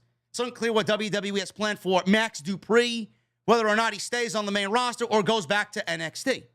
Fightful Select reports that Dupri was unbooked at the last minute while Marseille and Mansoir were on board with the Maximum Male Models. Dupri had some reservations about things, and a couple of scripts were changed. The Maximum Male Model storyline was something that Vince McMahon was fully behind. Of course he was fully behind, and it was his idea, and he had worked with Dupri on what to say and how he should sound during his promos. Additionally, McMahon did not want him to sound like LA Knight on NXT. Dupri reportedly has some supporters in WWE, and with Vince gone, it's possible that he may get another opportunity to show what he can do on the main roster. It's worth noting that he's a Triple H hire, so this may end up working in his favor. The Maximum Male Models will announce the 2022 Beachwear collection next week with Maxine Dupri, who again is played by NXT's Sophia Cromwell. She signed with WWE in 2021 after attending the tryouts in Las Vegas last year during SummerSlam weekend.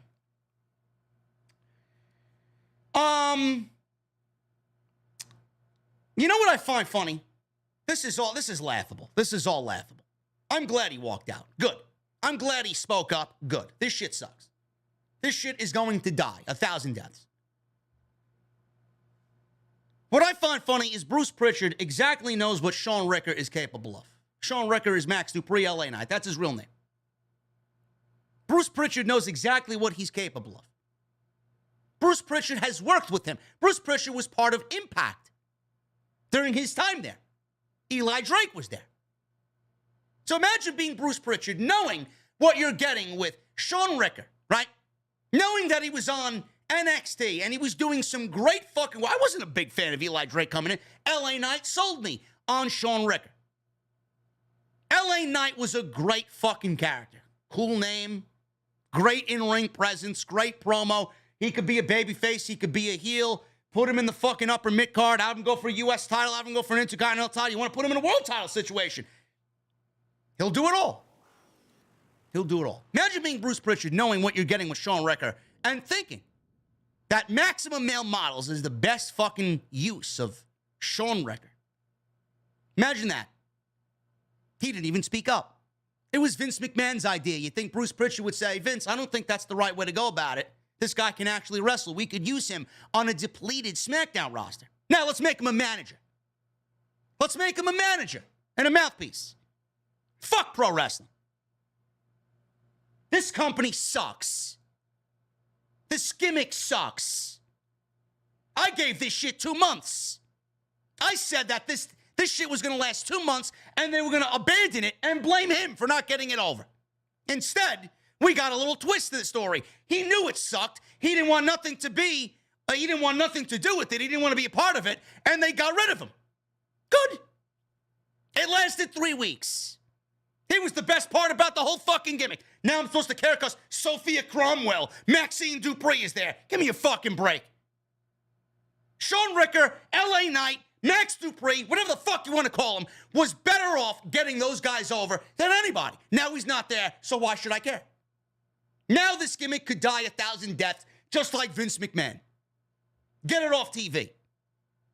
Mansoor got into the best shape of his life, and this is what they got doing. Beachwear collection. Fucking shit. Backstage news on Liv Morgan. Reason for Liv Morgan's recent push in WWE. This was talked about in the Wrestling Observer newsletter. Dave Meltzer reported that part of the reason, if not the key reason for the recent push of Morgan, was the walking out of Sasha Banks and Naomi. Meltzer noted when they left, WWE needed a top-tier babyface for the SmackDown Women's Division. Because Ronda Rousey ain't it. And Morgan was the one who got the pick of the draw, which was something that was worked out because fans are strongly behind Liv Morgan. Ronda Rousey.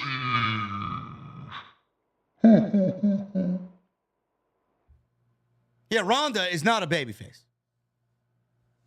Naomi made several hints that she will no longer be signing with WWE. Sasha Banks has been off doing her own thing. Lawyers have been working on her release. This all could change now, like I previously mentioned earlier in the show. She's not taking pro wrestling bookings for the rest of the year. Morgan is the SmackDown Women's Champion, and she will defend against Ronda Rousey at SummerSlam. SummerSlam. I'm sorry. I don't find any. Listen, man, I love Liv Morgan. I think Liv Morgan's great. Liv Morgan, sweet little girl, man. She worked her ass off. She's very good. She's a lot better than where she was. But if you think Ronda Rousey and Charlotte Flair are going to let Liv Morgan run around on SmackDown holding the championship for all of, 3, 4, 5, 6 months? Come on, man. This title's getting taken off of her in September. I doubt she lasts past Labor Day as the SmackDown Women's Champion. Sami Zayn. If you guys noticed Sami Zayn on SmackDown coming out with a sling on his arm, Theory made reference to this. There was actually some uncertainty surrounding Sami Zayn's injury, with some believing it was real, some believing that it may be part of the storyline. Meltzer talked about Sami Zayn, and Meltzer says that Zayn is expected to be out of action for several weeks. Zayn had his arm in a sling on SmackDown, 7/15. The injury is legit, but it's not major, and they are hopeful of him being able to wrestle in a few weeks. SmackDown, man, I'm telling you, that roster is looking depleted. Now you know and see why they're bringing over more and more Monday Night Raw superstars, because that roster is just it's so depleted. They've done nothing to fix it. They're still operating under separate brands, but you never know that. It's almost as if the brand split doesn't even exist anymore. There's a free reign. SmackDown to Raw, Raw to SmackDown. Not that I mind, but give me a fucking reason why guys are flip-flopping shows when I know we're still operating under a brand split. Can't wait for Survivor Series in November. Yeah, the one time a year where Raw and SmackDown go to war. Give me a fucking break. We've seen it all year.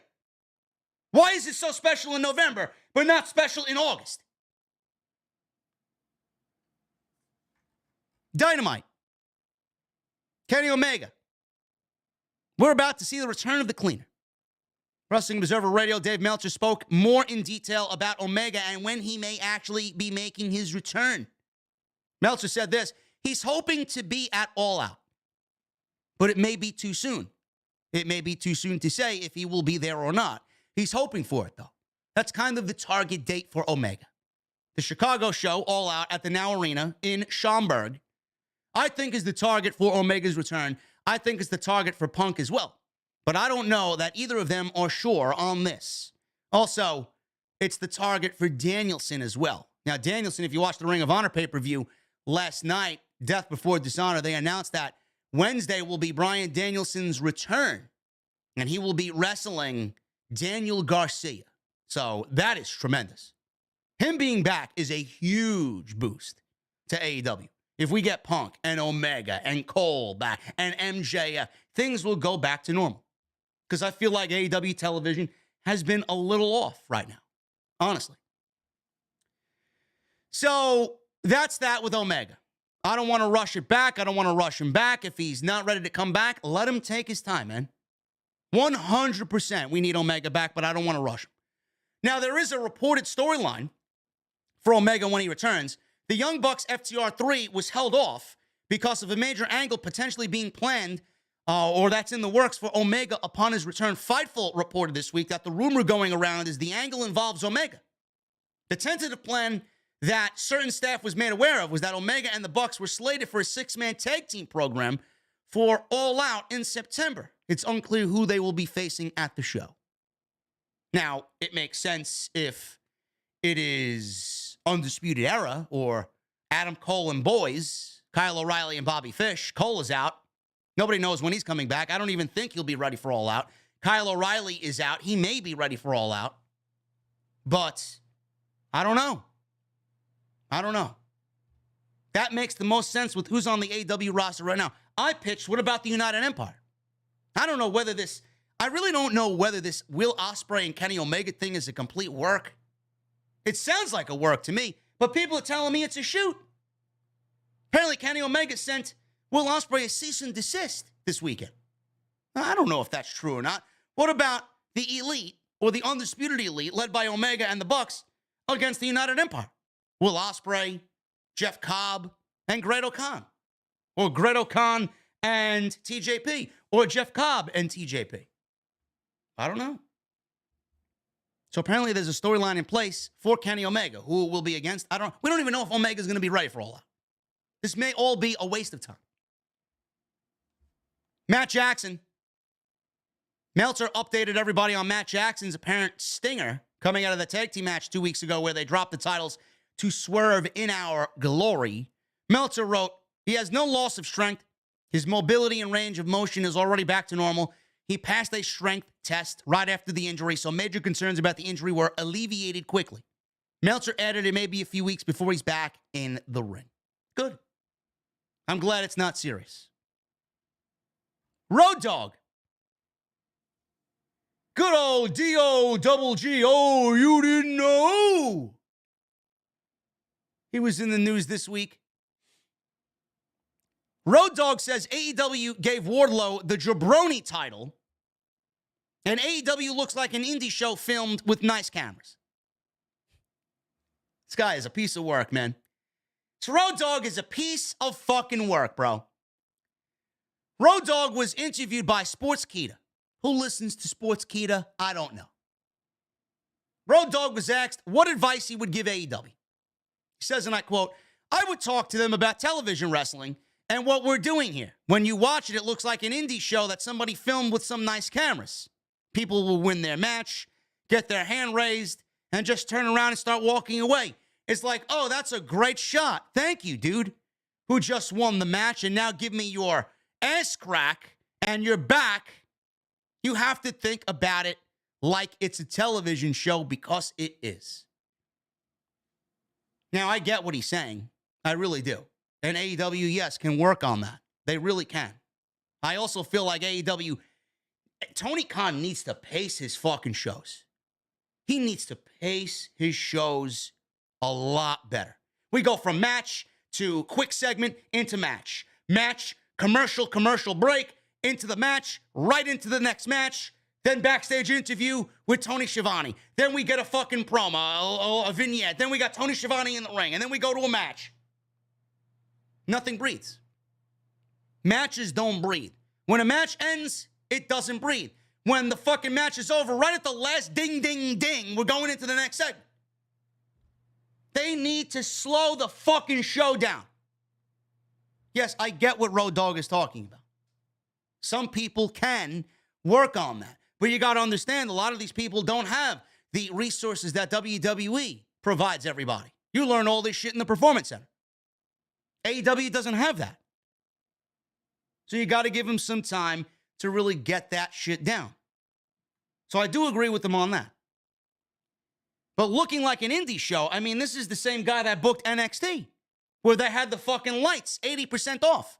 All you saw was the fucking spotlight in the ring, and the rest of the people were all blacked out. So this guy's claiming AEW looks like an indie show, but he basically was running an indie show down in NXT. Sounds like Road Dogg was declined a job offer.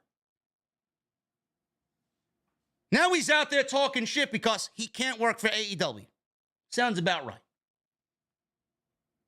Talks about Wardlow being booked against Orange Cassidy on Dynamite. I didn't like it. I agree with him here. I wasn't a fan. It took him 18 minutes. First, they give him the Jabroni title. This is the same company that he worked for. WWE is the same company that he worked for. He's got the fucking balls to say that the TNT title is the Jabroni title, yet he's a part of a fucking brand in WWE that's got Dana Brooke and fucking Tamina and Cedric Alexander chasing the fucking 24/7 title. He's got the fucking gall and the balls to call the Jabroni title the TNT title? You fucking kidding me? Then what exactly is the 24/7 title, dog? I'd love for you to fucking be asked that question. Gave him the Jabroni title. It doesn't mean nothing when he was a guy that seemed like he was the guy and maybe he is the future. I just don't think you needed to give him that other than the best title. And then it took him 18 minutes to beat the jokey guy. Sounds like Road Dogg was asking for a job and Tony Khan gave him the big ol' fuck you. That's what it sounds like to me. Moving on. Monday Night Raw. Madison Square Garden on Monday. Sold out show.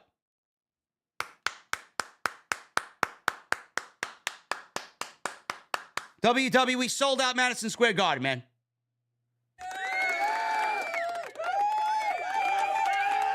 Round of applause. Congratulations, Bruce. Sold out Madison Square Garden. PW Insider noted as of this week, the show is officially sold out, with the only tickets being available right now being resales by verified sellers on Ticketmaster.com. Great. Great. Hopefully it's a good show, which I'm doubting that it will be. Finally, guys, Edge. Edge may be returning on Monday Night Raw during this weekend's Wrestling Observer Live. Brian Alvarez read a question from a fan asking if Edge's return to Monday Night Raw will be on Monday, and it will end up being a swerve with Edge rejoining the Judgment Day stable. Now, why would he do that? Alvarez shot that down and said, Rated R merchandise has already been made for Edge's return. I think they've already got Rated R merch, so I'm pretty sure that he's returning as the Rated R superstar. Now, what that means is a babyface or a heel, I don't know. I don't think he's coming back to Judgment Day, especially because he left Judgment Day. He left because he didn't want to be involved in anything spooky. But then again, they haven't done anything spooky with Judgment Day since. Edge needs to be back as the Rated R superstar, and Edge needs to be back as a babyface. Thank you guys very, very, very, very much, man. What a fucking show tonight's here on OTS. You guys are awesome. We're going to read the super chats in just a second, man. Upwards towards 2,700 people tonight live in the OTS Beer Garden. Fire pits are going. I got my VIPs with me. Thank you guys very much, man.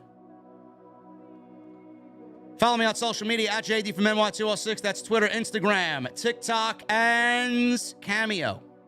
Everything you need is linked down in the description below. Hit that subscribe button down below. Turn on the bell for all notifications.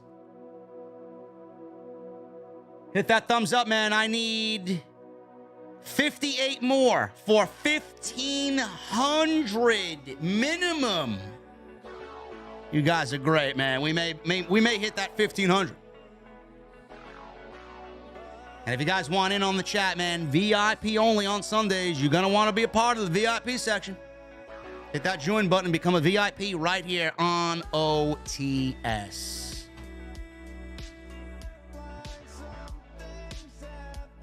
We got so many new members tonight, man. You guys are great. JC720. $10 super chat. Thank you for following. Or thank you. Been following since 2015. Keep doing your thing, brother. Truth is hard for some to hear. OTS fan. Thank you, JC. I appreciate you, bro. Ray Cooper with the $10 super chat. He leaves no message. Thank you, Ray Cooper.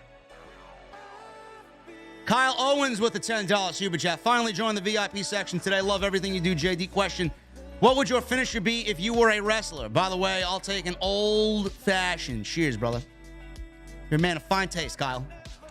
If I was a pro wrestler, my finish, I don't really care for him, but I think Baron Corbin is the best finish in all of pro wrestling. I think the End of Days is a fantastic finish. So probably the End of Days.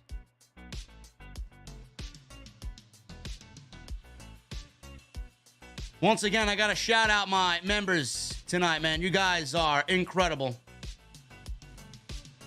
So far, we got Ben's Xbox Fortress, Kevin Carter, Ignacio, JC720, Trevor P, Max Chains, Huda Ops, Nobody Greater Podcast, Casket Mob, Kyle Owens, RJ Kluting, The One Called Sash, AEW Mark 2018, Frag Dude 44, and Ray Cooper. That was earlier. We've had more since then. We've had a lot more since then.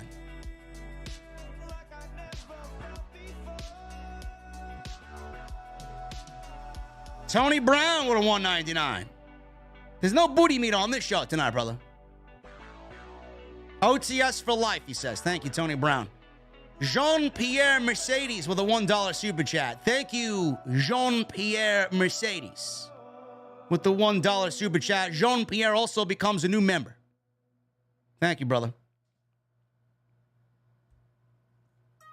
Kenzie Retro becomes a new member. Costa the Cray Gree becomes a new member. Ajax 25 becomes a new member. Metalhead for Life becomes a new member. 9 months, actually, Metalhead for Life. Thank you, brother. What are you drinking tonight, fellas and ladies? The best in the world with a 4-month re-up. Thank you for the commitment to the VIP Club. I really hope Raw goes 2 hours within the first year. JD, thanks for all your hard work and dedication to this channel. The beer garden is fire. Thank you, best in the world. I appreciate you, brother. Don Shula with a $4.99 super chat. Met you at the WrestleMania 35 meetup. Happy for you on all the growth of the channel. OTS for life. Thank you, Don Shula.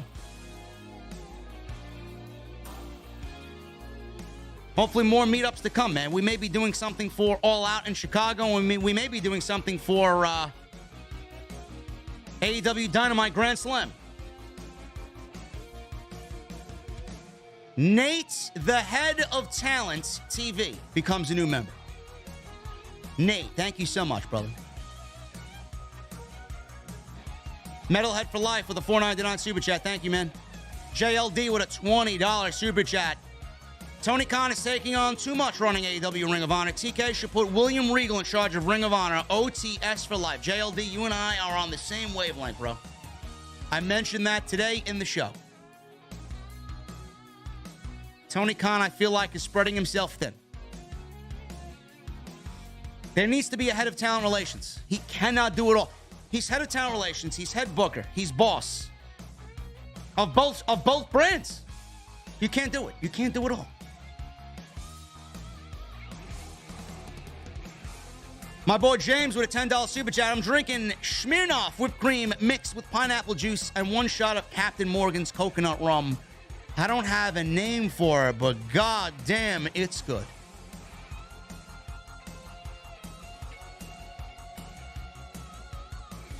I'd have to get back to you on that one, brother. I don't have a name for it either, but it sounds delicious.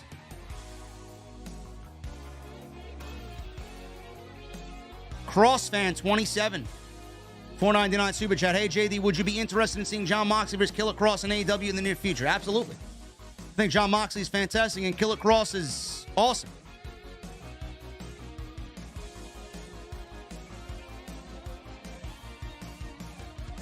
T85 restored becomes a new member. Thank you, T85. What are you drinking, brother? We got Ben's Xbox Fortress with a 5 in UK super chat. Fire Dunn and Prichard. Claudio deserves it all. Let's hope change is coming. Absolutely, man.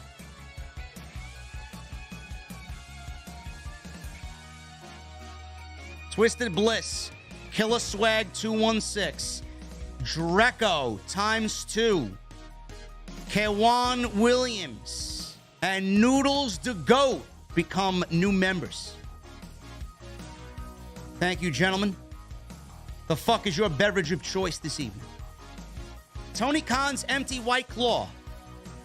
Triple H will put AEW out of business by 2026. Adam Cole, Swerve, Keith Lee, Malachi, and Andrade are all locks to go back home. WWE will be back on top. Bro, that's quite the prediction there, brother. That is quite the prediction. I don't want AEW to go out of business, man. With AEW around, business is booming.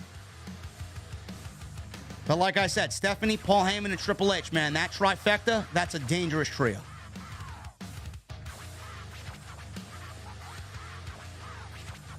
Elliot Little, the Kings, or the Three Kings, and Gary the New Man with an 8-month membership. Elliot and the Three Kings, what are you guys drinking tonight? Noodles, what are you drinking? Gary the New Man with an 8-month recommitment. Gresham surprised me. Should have known something was up when he didn't come to the ring in his usual ROH gear. Bro, I said all I needed to say on Jonathan Gresham. That's it. PW Elite Fan 99 becomes a new member. What are you drinking, brother? Joshua Bennett with a $10 super chat. Finished watching Death Before Dishonor a little bit ago, which I guess officially was my first real show back since my hiatus, and I've got to say, awesome show. I'm glad to be back. Cheers. It's an excellent show, Joshua. Excellent show. Frankie Franchise with a $20 super chat. You're the man. That is all. Frankie Franchise, thank you, brother. Emerald Lord becomes a 5-month VIP. He leaves me a heart emoji with OTS for life. Thank you, Emerald. I appreciate you, man. Ali with a $4.99 super chat. Hey, JD, I just want to say, if I could get a prayer from you and the OTS family, because I found my brother tested positive for COVID and I'm crying. Ali, thoughts and prayers with your brother, bro. All my VIPs in the venue tonight, man. Let me see those prayer emojis for Ali and his brother and a speedy COVID recovery. Nikki Ice with a $4.99 super chat. It appears that the only thing that can stop your momentum is a bug. Please use this money to invest in a fly swatter. Hashtag OTS for life. Bro, it was one of them fireflies, man. It was one of them lightning bugs, what I call them. Landed right on my liquid death, bro. I had nothing but a fucking envelope with some papers in it. Get out of here. Thank you, Nikki Ice. Dio Loki with a new membership. Dio, what are you drinking tonight, brother? May I recommend Tony's Thunder and Lightning. L. Hicks with a $1 super chat. Thank you, L. Hicks. Vincent O'Connell with a $5 super chat. JD doesn't make predictions, he makes spoilers. Keep up the great work. Thank you, Vincent. Gavin Deeth with a new membership. Gavin, thank you so much, brother. Sinister Classic with a $10 super chat. JD, can't stay long, but what a hell of a tag team main event. Match of the year. Took me back to TakeOver where FTR versus DIY versus AOP. Thank you for enduring WWE for the last decade for us. Cheers, my guy. Sinister, thank you so much, brother. FTR is absolutely, bar none, the greatest tag team of this current generation. Are they the greatest tag team of all time, man? I don't know. We'll see when their reign is over. Jimmy Fingers. Jimmy Fingers 19 with a 1019 super chat. JD, can you see the scripted promos getting minimized going forward? Yes. Give it time, brother. Especially Charlotte. I just want to believe in what the talent is saying would be a good start for the change I am looking for. Yes, I do see that happening. Especially if Paul Heyman takes over.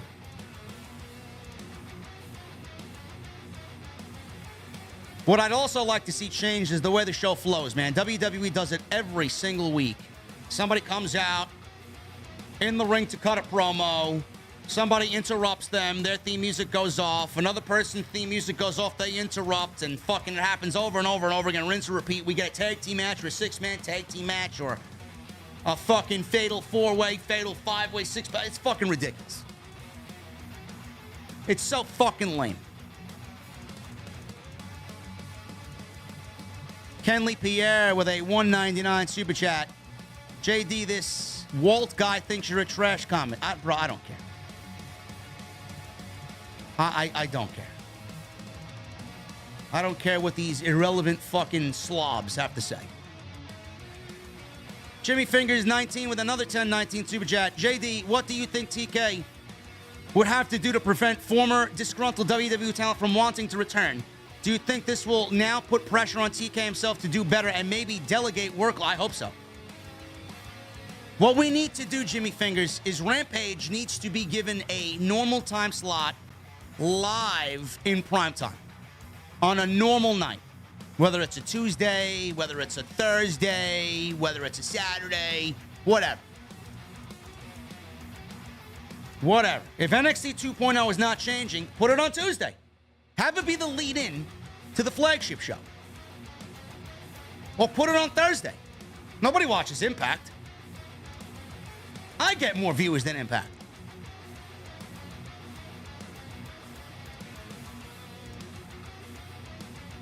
The Visionary becomes a new member. Thank you, brother.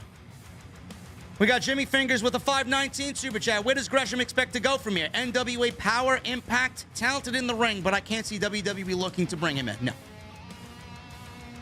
WWE's not bringing in Johnathan Gresham. If Triple H was running black and gold still at its peak, maybe. And then that would be a ceiling.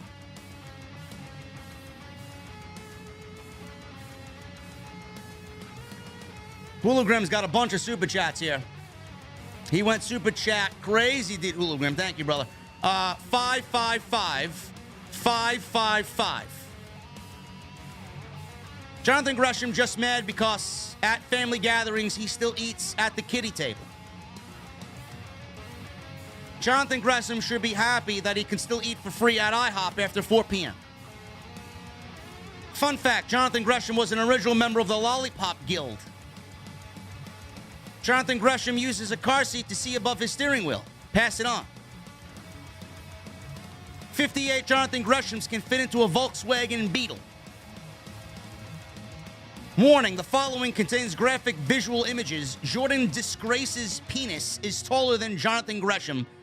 I'm done. Sorry, guys. Yeah, I could do without that last one, Hologram. That was a little crude. That was like Andrew Dice Clay crude, bro. We love Jordan Grace over here.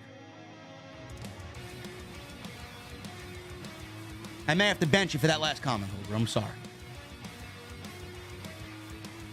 Sinister Classic with a $5 super chat. JD, here's an idea as I put on my tinfoil hat. What if The Rock sent Nick Khan into WWE to push Vince out so we could buy the company? Just a thought. I got one right back at you guys. Why don't you think John Cena and The Rock... Actually, why don't you think we've gotten John Cena at SummerSlam? Why don't you think we've gotten The Rock and Roman Reigns yet? Is it possible that they knew exactly what Vince McMahon was doing? And they don't want to be around that negativity and that allegation scandal? You think John Cena wants that brought upon him when he's having a thriving movie career? These guys would do anything to protect their good guy image, man. That may be the reason why John Cena is not on SummerSlam.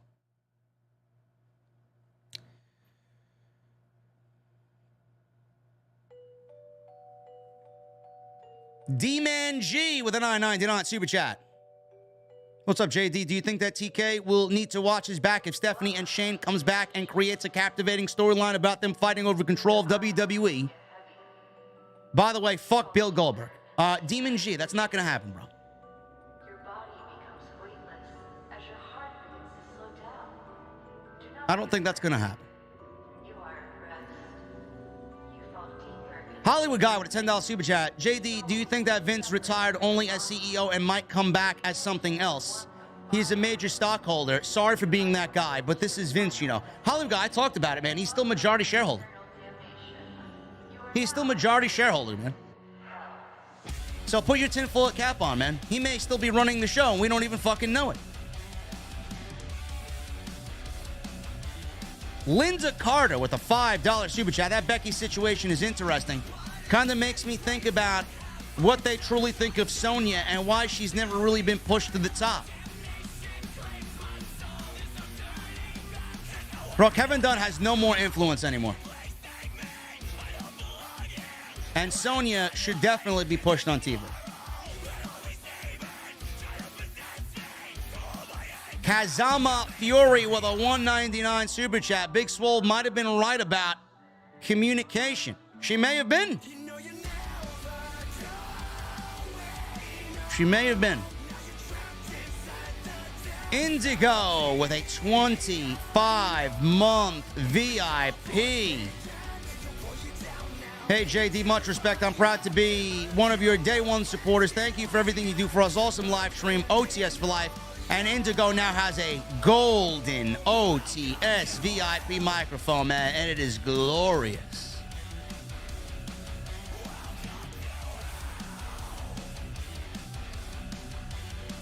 Linda Carter with a $5 super chat. Sony's probably the only woman who hasn't had a legit feud with the Four Horsewomen. No real title shot, not even the worthless women's tag team titles.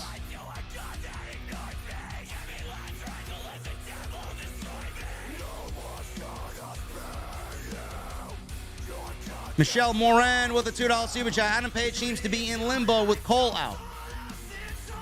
I think Adam Page, Michelle, joins the Young Bucks eventually.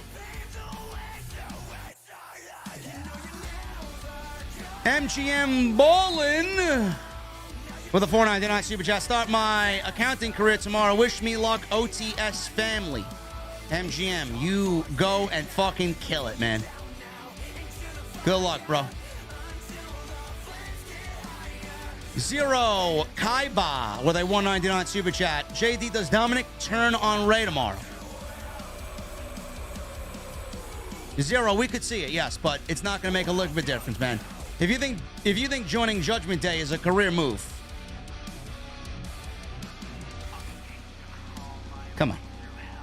Lena Scorpio 20 becomes a new member. Lena, what are you drinking tonight? Thank you. Tyrone Johnson with a $4.99 super chat. Hey, JD, what's your favorite WWE moment you've experienced live? Mine is when I was 15 at TLC and Kalisto hit the Salida del Sol through a ladder. Tyrone, I can't really answer that question because I don't attend WWE Live.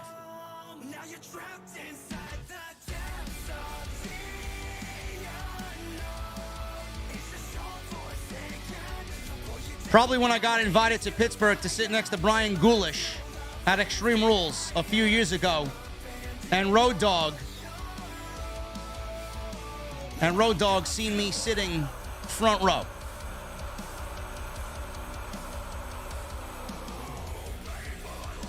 Jabril Mohammed with a $4.99 super chat. Serena Deeb had a great match last night. Like always, love her. Easily the best female wrestler of 2022. Deeb is great, man. Deeb is the female Bret Hart. And you can't get any better than that.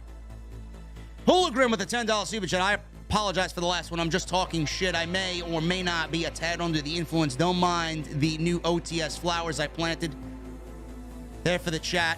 OTS for life. Fuck those other guys. Thank you, Hooligan. Thank you, brother. Enjoy your evening, man. Bro, if I was under the influence, I would never get any work done on this show. Matthew Malnar and Killin' Me Smalls become members. Killin' Me Smalls is a 7-month member. Best in the IWC, baby. And Matthew, what are you drinking tonight, brother? Danny Baker with a $20 super chat. What's up, JD? Another good podcast. About to rewatch FTR on the Briscoes match from last night. Again, cheers. You go enjoy that, man. 45 minutes of absolute classic.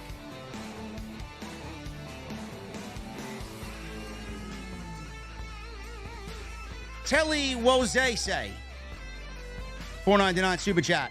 I've been playing Oh Happy Day since Friday, but I'm curious until all the cancer in WWE is fully gone. Keep up the good work, JD. Thank you, brother.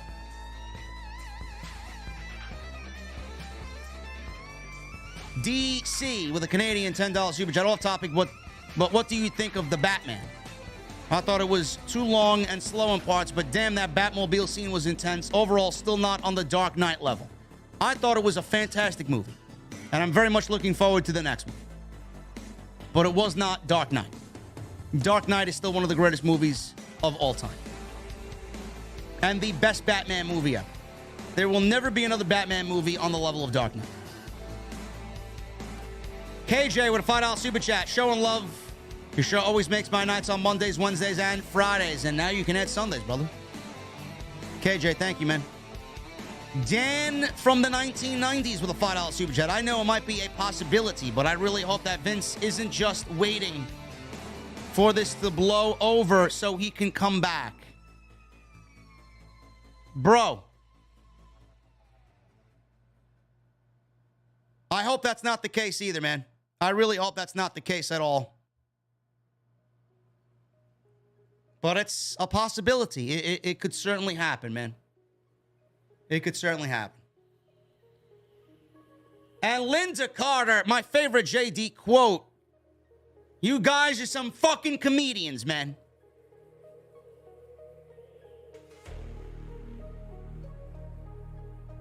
Everybody's a fucking comedian, Linda. All the people that think Impact is a viable brand. Fucking comedians, man. With a $5 super chat. Thank you, Linda Carter. And AEW Mark 2018 $2 super chat. Having a smoked hickory, smoked old-fashioned. Cheers. I don't do anything smoked, AEW Mark. I am against anything smoked. A smoked bourbon porter, a smoked old-fashioned, I don't do it. Just give me a regular and keep it simple. Guys, this show was absolutely tremendous. I think we had like 35, 36 new members. We got over 1,500 likes. And we're about to do this all over again on Monday, man. About to do it all over again. You guys are great, man. I love each and every one of you. Guys, make sure you hit up Manscaped, manscaped.com. Use that code Jerry, Jerrydee,